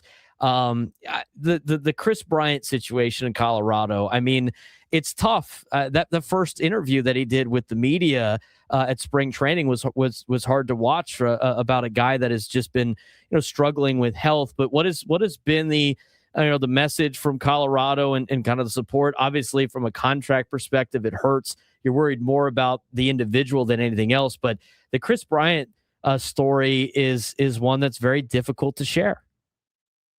Well, nobody wants to be hurt. Nobody wants to be hurt from a chronic standpoint. And, Chris Bryant, first and foremost, is a really good guy. He's a good human. He's very nice guy. He's had, at least the first part of his career, was transcendent in certain ways because of who he was doing it for with the Cubs and that historic World Championship. He was Rookie of the Year, and then he was MVP. With the Rockies, unfortunately, probably a decline a little bit in skill set as he got older, and then the back issue. And so he's not played very much over the last 4 years, and the numbers when he did play, unfortunately, were not good. Chris met with the media very early in spring training this year, and then he went back to Las Vegas, where he has remained to, continue to, just get his back right now, I think, into a place where, as he said, he can pick up his kids. So in terms of the baseball perspective, that's nowhere on the horizon. And quite frankly, I don't know if it ever will be, which is, sad on one end, but from the club standpoint, obviously they've had to move forward. Yeah, very, obviously tough situation for Colorado in that particular sense. We're talking with Drew Goodman, the play-by-play man of the Colorado Rockies, getting you a preview of Padres and Rockies coming up this weekend, starting tonight at Petco Park. What is the overall message for the team and the organization as they, the division is tough for all teams that are not named the Los Angeles Dodgers. The Padres have spent a lot of money, obviously, to try to hang with LA. The Diamondbacks have invested money now. San Francisco is in a transition point of new manager. They're trying to spend money. It's very tough for the National League West. Obviously, the Rockies now with the new management and everything are starting from a different platform. But what has been their plan in place here, in competing in the National League West, considering their circumstances of now starting at the beginning? I think first and foremost, also they want to take care of their house and not worry about what the Dodgers have done or the Padres or the Diamondbacks or the San Francisco Giants. It's a big hill to climb, going back to what we chatted about earlier when you've lost 119 games and 100 plus 3 consecutive years. But this is a completely new regime. So they're not looking backwards, they're looking forward.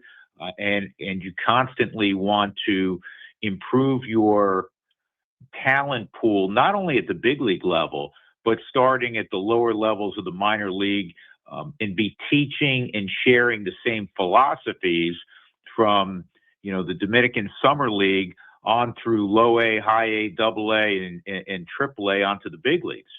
So I think that is one of the main, not only talking points, but it's also one of the main objectives of this new regime. And then it's like every other organization. How can you get, better talent, through trades, through the draft, through signings in Latin America, as we talked about. And I think that is the primary focus, as opposed to looking at, look what the Padres just did, or look, who the Dodgers were able to sign. Last thing for you, and we kind of briefly talked about at the beginning, but, starting pitching's off to a good start. I'm sure we'll see a handful of them this weekend, and you always do in the 4-game series. And you mentioned how difficult it is for the Rockies to try to acquire pitching. Has that, with this new regime, has that philosophy changed in how they want to do that?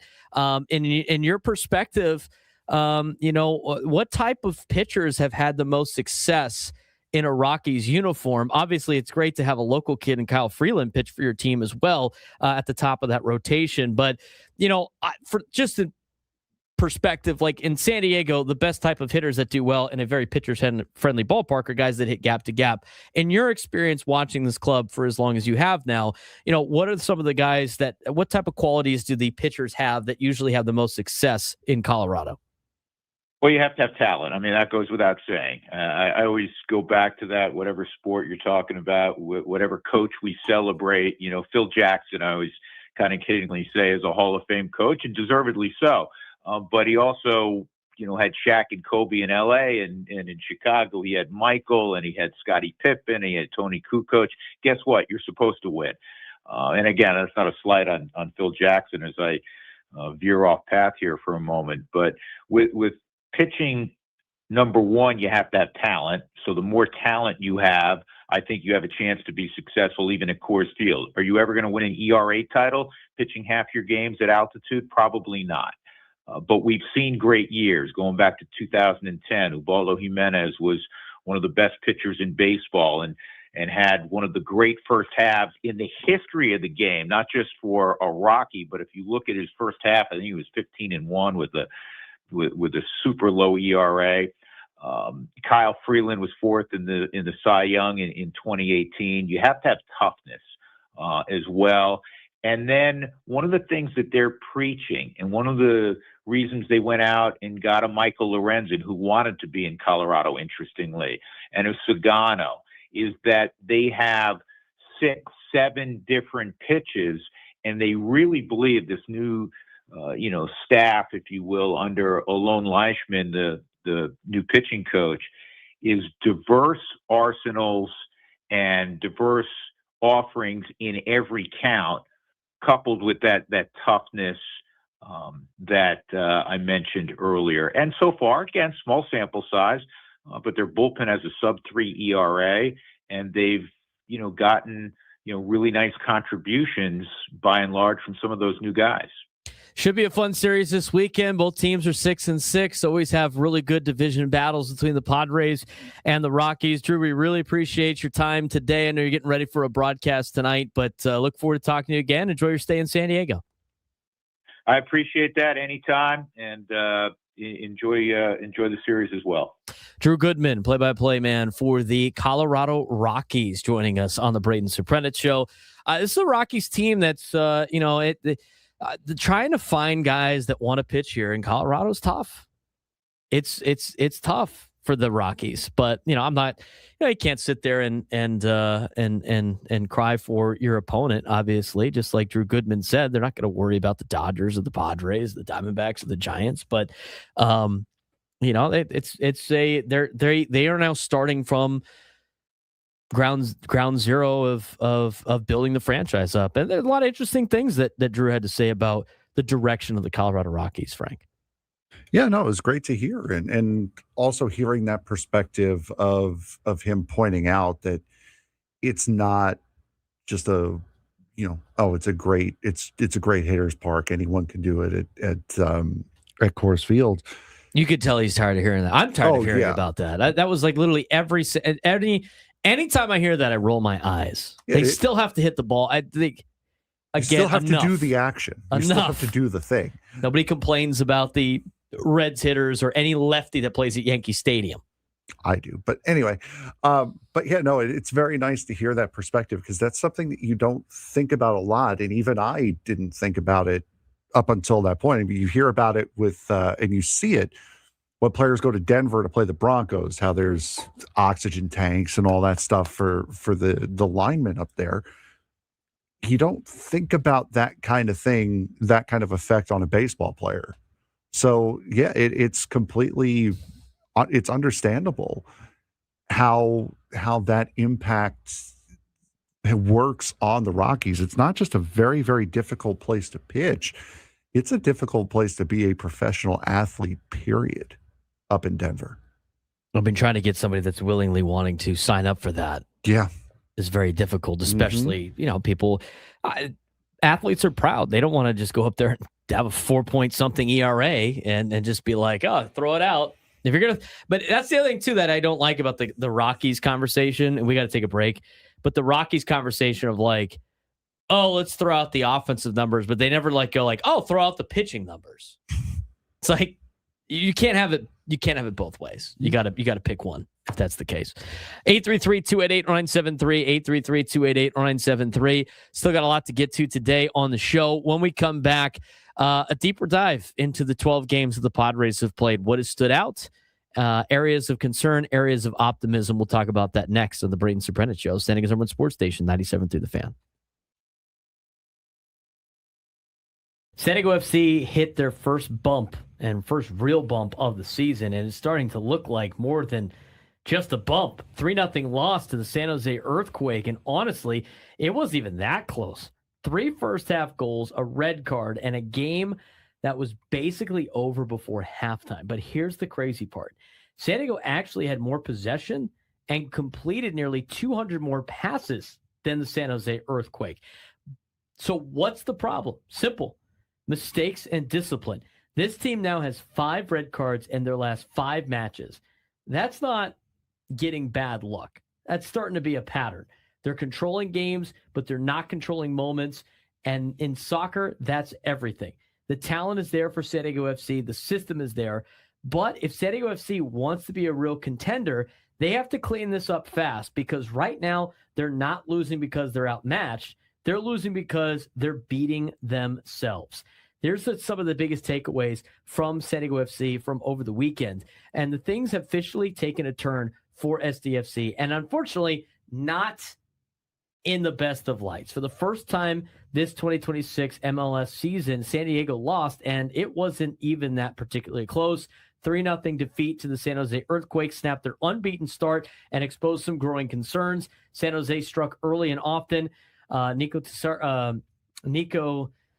Sakiris scored in the 13th minute off a turnover. They added a second from a penalty spot after a red card on Mono Dua, and Preston Judd made it 3-0 just before halftime. That was pretty much all she wrote on Saturday over the weekend, Frank. Yeah, and what makes this loss even more frustrating is that San Diego actually controlled the game. If you look at it on paper, 56% possession, great. That's in line with what San Diego FC does. 547 passes completed compared to San Jose's 370. That's normal for San Diego FC, and none of it mattered. It was the classic case of possession without purpose, controlling the ball, but making costly mistakes in dangerous areas. And at this level, it may not be some of the top flight European leagues, but mistakes are mistakes, and they are going to get punished no matter what level you're at. There's not a lot of times, Frank, where 56% of the possession you lose when you have 547 passes completed to San Jose's 370. I mean, those are some pretty crazy stats in a 3-0 game that does not favor you. The bigger issue, though, is discipline and defense. I mean, this is where the conversation really starts. San Diego FC has now 5 red cards in their last 5 matches across all competition, 3 straight MLS matches without a win, and multiple games giving up early or late goals. We're not seeing bad luck right now. This is starting to be a pattern. And for a team that wants to be a contender, discipline is becoming a very serious issue for a very young back line. Yeah, and we saw this team last year. New coach, new system, the way he implemented it, a complete clean slate. Now you're going into this season with mostly the same players, same coach, same system, and you're getting 2 completely different results. And the discipline for me is the one that's the most concerning. 5 red cards in your last 5 matches. That ain't good, because now you're going to lose Manu Dua for this next upcoming match, because with a red card comes a suspension for the next match. That is not good. You have to have these guys here. We did not see this as a big problem for San Diego FC last year. And a lot of the guys that we're seeing now play on that back line were here last year. They know this system. They know what is expected out of them, and they know what Mikey Varas is trying to get across. And it's just completely unraveled on them for whatever reason.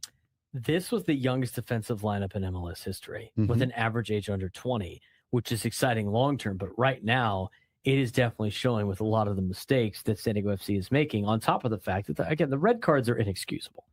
5 red cards in 5 games and losing players in all of these games is absolutely unacceptable for a team that's expected to be contending and a team that's expected to be one of the best in the MLS. I mean, a few weeks ago, we were talking about San Diego FC as a feel-good expansion story. Year 2, look, we were doing everything that we did in year 1. Look how great we are. We were able to beat Toluca. We were able to beat Pumas Unum at home, and we're advancing in the CONCACAF Champions Cup, and we're kicking everybody's ass in the MLS. And right now, well, they're definitely getting a little bit more tested. This stretch is revealing who they really are. Talented, yes.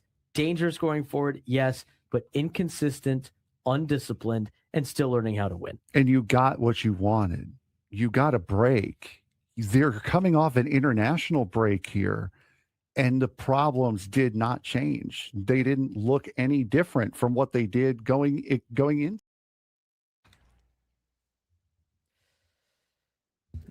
All right.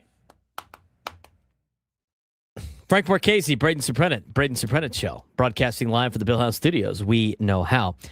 We're giving you and a guest a chance to go away with Weezer on their Weezer The Gathering tour. Do you like the pause on that one?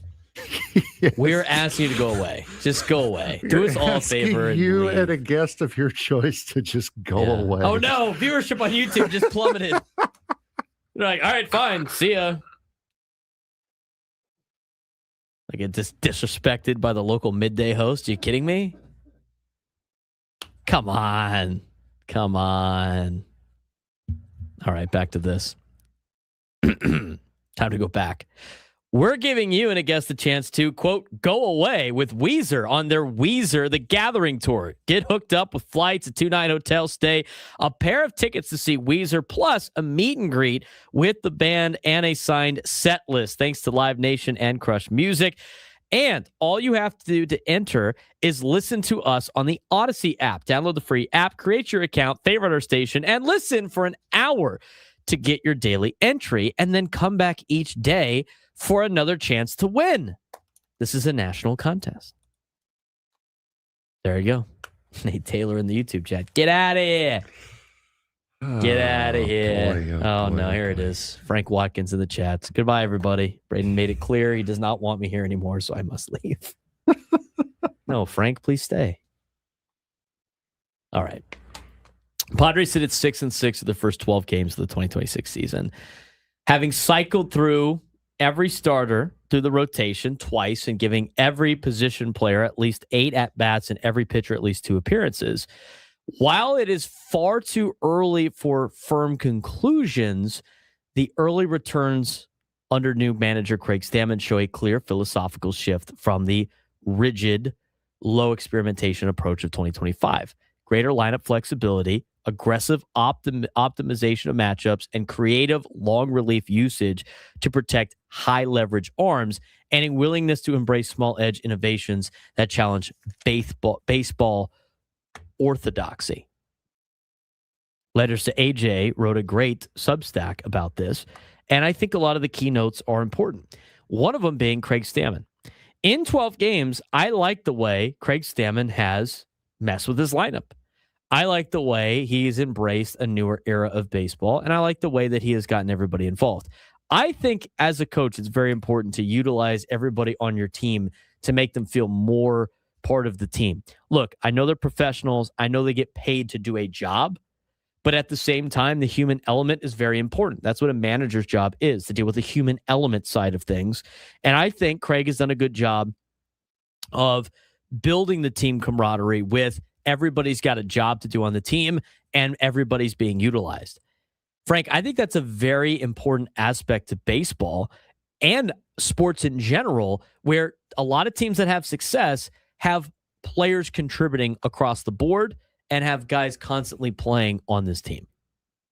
Yeah, for sure. I mean, that's where, again, as I mentioned before, when you have everyone constantly playing and when you have everyone constantly engaged, it's going to make it better. Now you just have to figure out where those pieces fit best and try to get on a timeline to where everyone's performing at their best all together. Here's some keynotes from the offense and the lineup construction. Just like based on looking through all the lineups, you've had 12 games, 12 different lineups.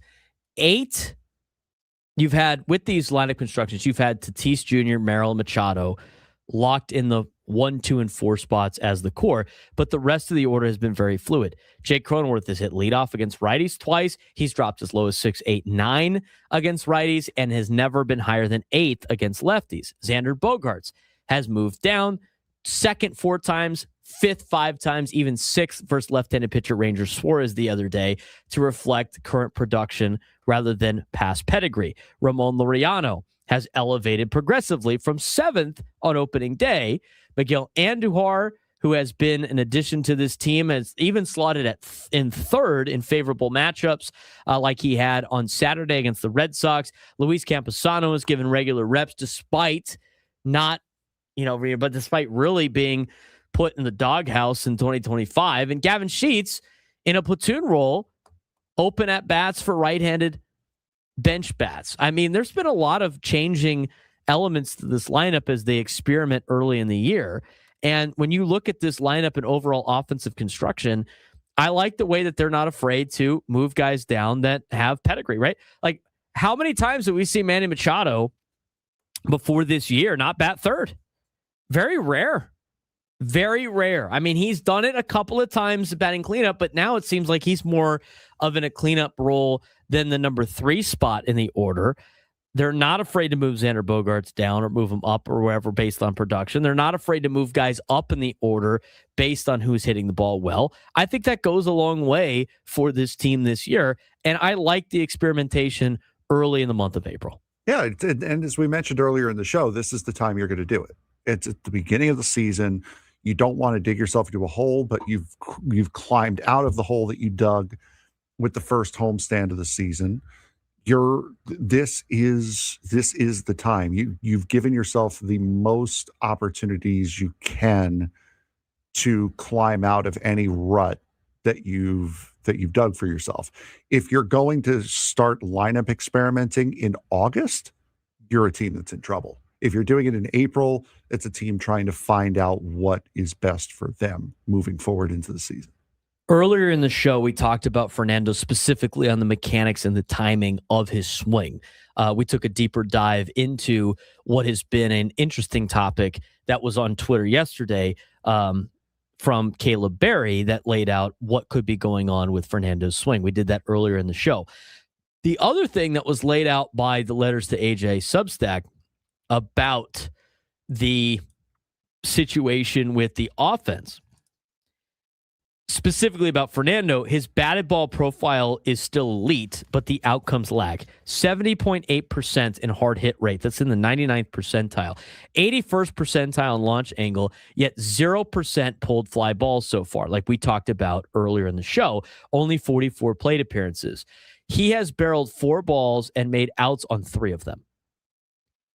In 2-0-3-1 counts, 5 swings, all fastballs. His swing path has been opposite field only. No pull side air optimization yet. This is the clearest mechanical explanation for his depressed home run rate. We talked about this earlier from the outline on some of the graphs that we've seen from Fernando, and Letters to AJ on the Substack has also laid out some of these metrics as well. And everything continues to point to Fernando needs to pull the ball in the air. That's kind of the main takeaway, and he hasn't been doing it. And he's still hitting the ball hard. He's still, the right launch angle, although the angle on contact that we talked about earlier today contradicts that. But 0% pulled fly balls this season in his however many at-bats he has, Frank. He has the power and the talent still. This further points to a mechanical or a timing issue. Yeah, exactly. That's what we went over. What we went over last hour is he could be working on something.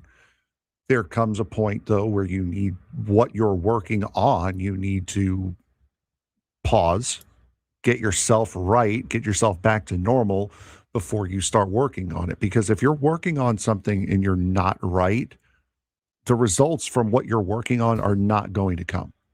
So you have to make sure you're in the right spot in order to start working on things. And right now, Fernando, he needs to find a way to get right before doing anything else. We're going to talk about the pitching and the bullpen strategy when we come back, but team-wide offense for the Padres, last in Major League Baseball in home runs in average launch angle, middle of the pack in barrels, but dead last in home runs per barrel. Expected metrics for the Padres in terms of weighted on-base average and expected slug show that they have been among the unluckiest teams in all of baseball. You get the cold weather mixed with Petco Park, plus some would-be homers robbed by park factors definitely explain a lot of this. But preseason projection of at least league average offense still looks realistic once variance normalizes. And again, with a small sample size, it's going to look worse than it actually is. We're going to talk about the pitching and bullpen strategy when we come back and the overall takeaway of the first 12 games of the Padres season as we lead you into Gwen and Chris, ultimately the Equal Water SoCal Padres pregame show, and Padres and Rockies, 6:40 tonight on 97.3 The Fan. We'll talk about it when we come back. The San Diego Gulls are one of the most unpredictable teams right now, and somehow it's working. They've got players getting called up, sent down, new prospects arriving, and through all that chaos, they're winning games. A huge 3-0 shutout over Tucson with playoff implications, a 6-3 win over Bakersfield where they dropped 5 goals in one period, and now you've got a top prospect like Roger McQueen stepping in and already making an impact in his first AHL game. Here's the thing. This isn't just a team trying to survive. They're building something. They're fast, they're aggressive, they're confident. But the big question is, can they keep this up with so much roster movement? Because if they can, this isn't just a playoff team, but a dangerous one coming up in the Calder Cup playoffs. If you're looking for one word to describe the San Diego Gulls right now, it's movement. Call-ups, assignments, debuts, and somehow they're still winning games in a very crucial spot of the season. Let's talk about some of the roster shakeups. Nathan Gauthier gets recalled, makes his NHL debut with the Anaheim Ducks, then gets sent back down to the Gulls. Tyson Hines earns a call-up, and the Gulls add serious young talent with Roger McQueen plus international prospects like Damian Clara and Lucas Peterson. That's a lot of change in a very short amount of time for a hockey team. Frank. Yeah, absolutely. And for a guy like Roger McQueen, who, by the way, let's give a foul to the San Diego Gulls. How is this guy not number 95? Is it retired or something? No, it's not. I think only Willie O'Ree's number is retired. Yeah, it is. And you give this kid number 26. Did no one in the Gulls merchandise department say, think of how much money we are going to make off of this kid's jersey? I would buy a McQueen 95 jersey. Yes. The Gulls? Are you kidding me? I would. He picked 95 for when he was doing his photos with the Ducks. Is that what he's going to wear when he gets called up as 95 with Anaheim? I mean, that's might as well keep it the same, man. Exactly. May as well. I mean, but for this team, it's great for them to get Nathan Gauthier back, one of their big name players. Tyson Hines, good luck in Anaheim. Hopefully we don't see you again. And now you get these young international players that are coming in, such as Damian Clara and Lucas Peterson, to really help this team down the stretch, give this team some new life, a little bit of new legs, a new perspective going down into the stretch run of this season. And on the ice, they've been lights out over the weekend. They were great. Yes. Despite all of that movement, the Gulls are producing. 3-0 shutout, a win over the Tucson Roadrunners, 6-3 win over the Bakersfield Condors. And that Tucson win, it's massive. That's the game that had playoff implications, and San Diego delivered. Callie Klang had 27 saves in his shutout. Strong defensive structure out of the Gulls, scoring first, which has been key all year. They now have a 3-point cushion for that final playoff spot as they try to climb the leaderboard a little bit more. Yeah, absolutely. And going back, let's talk about the new faces and making an immediate impact. Roger McQueen, first AHL game, already has a point. He's a 6'6", elite skating, high draft pedigree.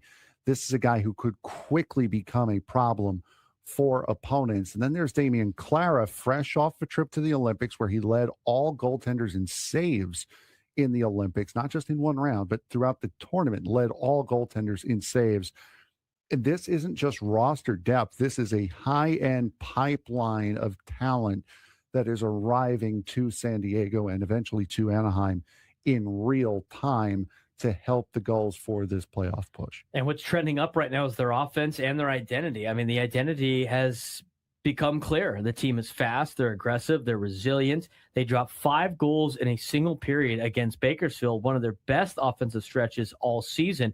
Justin Bailey now leads the team with 22 goals. Sasha Pastajov still driving the offense with 50-plus points. Ryan Carpenter anchoring the power play. And maybe most importantly, this team believes that they're never out of a game. Yeah, exactly. And the goaltending is what's really been doing it for them. Callie Klang stepping up in big moments consistently. A lot of depth scoring, production on multiple lines, which is huge, especially down the stretch of a playoff season. Special teams, power play and penalty kill now both delivering. Remember, when we started doing these updates at the beginning of the year, it was the penalty kill that was really hurting San Diego, and they've completely turned that around. And when they score first, they're 21-6-5-2. So this is a team that knows how to close once they get the lead. The issue recently has been getting that lead. They've been fighting from underneath. They did not have to do that this week, and you saw they went a perfect 2-0. What's coming up next? They hit the road to face San Jose, the Barracuda next, and this is where things get interesting. Can they maintain momentum with constant roster changes? Can the young guys keep producing? And can they hold on to that playoff position? I think it'd be very disappointing for this Gulls team, despite the last couple of seasons and having to just send all of their best talent up north to Anaheim. To see them and the season that they have had not end in them going to the playoffs would be a shame to what this team has been able to accomplish. Yeah, absolutely. And for all the roster moves that they've had to endure over the course of this week, that's 5 big roster moves over the course of the last week. For them to go 2-0 in a week with that's a very big positive for them as well. And I think right now it's actually all of the roster movement is helping them. I don't think it's a long-term success. They got to kind of solidify their roster a little bit more, but the competition is rising. I mean, if you play well, you're going to get brought up to Anaheim, and they're in a playoff race. I mean, they're in a chance to win the division despite, their last couple of games that they have had. So you've got young players coming in, trying to prove themselves with some of the international players, and a guy like Roger McQueen. On a Thursday that does not suck, because a Thursday where we got epic wings due to the Epic Padres Roundtable presented by Epic Wings. A Thursday that we have Padres baseball. Was it last year? I think it might have been last year. There's not a lot of Thursdays where you get Padres baseball. That was last year was you only had 4 games. Yeah, I think it was the first month and a half or something like that. The Padres were off every single Thursday. Sometimes it's Mondays, sometimes it's Thursdays. This year, they're going to play 3 Thursdays in a row here. They got Rockies, Mariners, and Rockies. They'll have the 30th off. They'll have 2 Thursdays off in May. They'll have 3 Thursdays off in June out of the 4. Only 1 Thursday off in July, surprisingly. That is surprising because that's usually a month that they don't. August, they have every Thursday off except for 1 in September. They play on 2 Thursdays. There's not one day of the week where they have massive amounts of days off, which is interesting to me because they have had that before in the past. We never really got through the Padres schedule. Talking about it. No, talked about it last year, not really too much this year. They got the Rockies this weekend for 4. They got Monday off. And they play the Mariners for 3. One of the Vedder Cup. Yeah, that's right. Are we going to see Luis Castillo? How many times did the Padres say Luis Castillo in spring training? I mean, at this point, if they don't see Luis Castillo, what kind of weird simulation are we in? Or we had to watch him make 3 of... How many outings did he have in spring training? I have to look this up. Let's math it up here. Let's see how this... Are you going to math out the rotation? Yeah. So right now, I don't care. MLB, no one cares about the story of the game. Stop it, please. I hate that. The story where it's an Instagram story, bro. They have Emerson Hancock going tonight against Tatsuya Imai of the Astros. Then tomorrow, nope, we're not getting him. Luis Castillo versus Lance McCullers Jr. on tomorrow night. Luis Castillo made 3 starts against the Padres. Did he make 3? 3 or 4, maybe. Well, I got to look at this, see if I can find the game logs of spring training, which is hard to do because, nobody really cares about spring training stats. But if I'm not mistaken, I think he made 3 starts against the Padres in spring training. Here, I'll take a look at that. But yeah, we're not getting him. Do you know how many starts he made in spring training, Frank? I know. I just looked it up. Okay. Do you know how many just regular starts he made in spring training? 5. He made 5. 3 of the 5 starts went against the Padres. And then you're telling me we don't even get to see him in the regular season? What's going on? Aside from the fact that those are the 3 games that the Padres did the most damage offensively were in those 3. I mean, Castillo had a rough spring training, it seemed like. I mean, if you look at it, though, he only had the one bad start. That was the first one. He went an inning and a third, 6 runs, 5 of them earned on 6 hits. But then the other 2, March 17th, 4 innings, 2 runs, 5 hits. And then March 23rd was 5 innings, 1 run on 4 hits. So it wasn't as bad as that first outing, but yeah, they faced him a bunch. They did. So that's a shame. Don't get to see Castillo. That's a shame. 3-game series in Anaheim. Not this weekend, but the following weekend. I'll be at the Friday game. You're going up there? You're not going for all 3? You got to take the coaster up there? No. Why not? I'm just going to leave here and drive on up. No, that's right. It's not like you're going from your house. No. Because you could theoretically take the train. I could. Train's great. Yeah, train's. Love taking the train up there. I'm surprised you're not taking the train, as a matter of fact. In fact, that should have been the first thing out of my mouth. It's like, why aren't you taking the train? See, there's this work thing that kind of gets in the way. What do you mean? You could take the train after work. Have you seen the train schedule from the coaster? I'm not going downtown to go. You could take it out of Solana Beach. I may as well just drive. I'm just going to drive up there. Bro, Frank would steal the You train. have to stop everything when a train rolls by. You're not going to take the train up. I don't have to stop everything. Stop it. Excuse me? We were late getting equipment set up one time. No, we were not. Because you had to watch the train. And I had to listen. We were not. I had to listen to Adam go like, I told you guys to make sure everything's in. No, we were not. Because BNSF tried to roll through. They did, but I did not stop I'm mad at BNSF, everything. by the way. You want to know why I'm mad at BNSF? Why now? Their CEO is a TCU Horned Frog. Why isn't she donating tons of money for our roster? I'm just saying. TCU's got the CEO of Nike right now, the CEO of Hyundai, and the CEO of BNSF. You would think we'd be able to maintain people in NIL. Why all of a sudden we don't want to pay athletes, we don't want to pay student athletes? Are you kidding me? Come on. CEO of these massive companies. Come on. We can't put one of our players on the side of a BNSF train. Can't have everything. Come on. I got to watch the founder of Nike overspend to get their ass kicked by Big Ten schools, but I can't see the CEO of Nike donate money. Come on. What are we doing? You know why? Because they went to a smart school where they know the rate of return on NIL is not very high. That's why they're CEOs of massive companies. So that's a look at the schedule. Angels, Rockies, Diamondbacks, Cubs at the end of the month. Yes. Try to be a Cub buster. Then how about the Padres getting the Cubs and the White Sox at home in the same series? Or the same homestand? That is it. Yeah. How about them not getting the White Sox at the end of September? The last game of the series, the last series of the year. That's been the case the last 2 years. Yeah, it was the last home series of the year. It was the last home series and the last road trip of the year, the last 2 years. Last game. The last series of the last homestand and of the last road trip. May, you got the White Sox, the Giants, the Cardinals. Giants are on the road. You got the Brewers and Mariners on the road. First time you'll see the Dodgers, May 18th to the 20th. Then you got the A's and the Phillies on that same homestand. Mm-hmm. And then you go to Washington. Oh, the A's are here this year? Yeah, they were there last year. Okay. Oh, yeah, that's right. Yes. The Los Oclamento A's are here. Yes. This year. Anyway. It feels like last year where they were here. Years run into each other. Since 2020, every year's felt like the same. I feel like I've been in one long year since then. That was 6 years ago.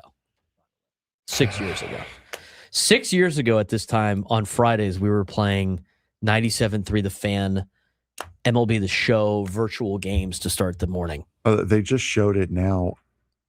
Ronaldo Lopez, did you see the brawl that Lopez and Jorge Soler started Walt last Weiss year? With a great form tackle, though.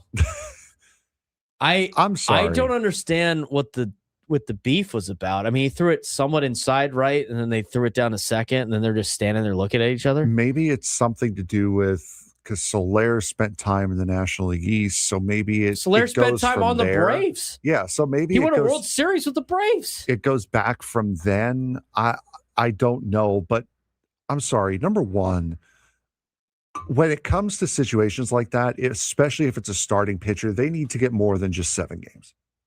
because it's really he's really just one start for them. Stupid.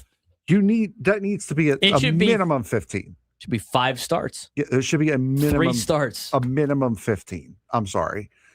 Especially when you see that one angle where he basically tries to punch him with the ball.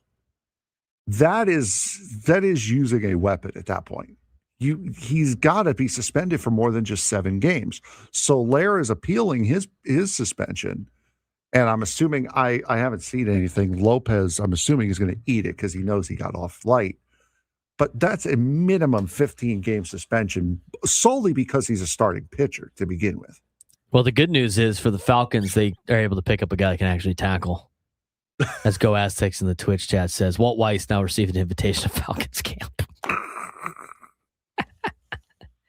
I think they should just drop gloves like hockey players and fight it out. Just let them fight. Just let both of them fight. And I'm going to tell you right now, guess who? You'll never see a fight in baseball ever again. Let them go. Do it as exactly how they do in hockey. Let them go. First one to hit the ground, then get in on it. Hockey players are about that action, boss. Baseball players, aside from maybe a couple, are not about that action. Who wins in a fight? A hockey player versus a baseball player? Just kidding. That would be manslaughter. Are you kidding me? That would be manslaughter. The hockey player would say no because he'd get arrested for manslaughter. Yeah. All right. Overall takeaway for the Padres so far this season, as we kind of wrap up the show, they're playing with a lot more adaptability, very much data-driven aggression than in recent years. Early offensive struggles are more bad luck plus launch angle profile than true talent erosion. I agree with that statement. The rotation's back end is the real long-term vulnerability, although I did like the way Armand Marquez pitched. Yeah. I've loved the way that Randy Vasquez... I can't wait to watch Randy Vasquez pitch tonight. And guess what? He could have a clunker. I mean, he's going to have one eventually this year, but that doesn't take away from the fact that his stuff has been great.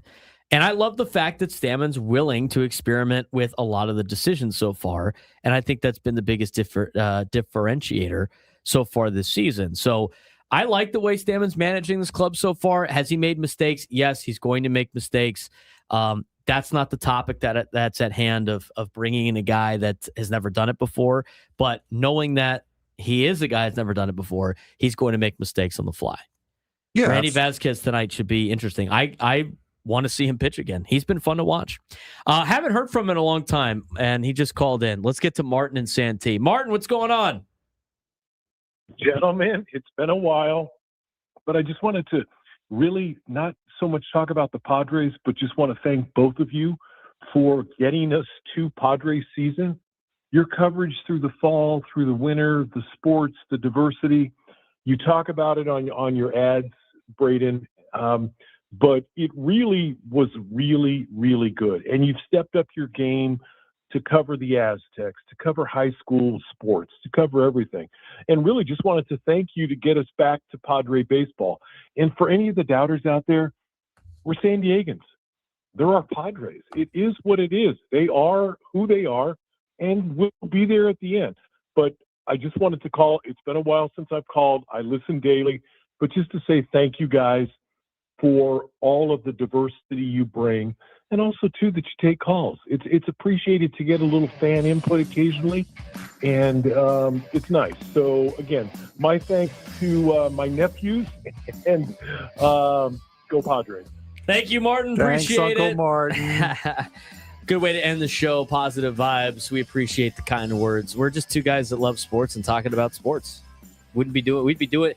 If I wasn't doing this, I'd be doing this anyway. Gwynn and Chris coming up next. Equal Water SoCal Padres pregame show after that. We'll talk to you guys tomorrow.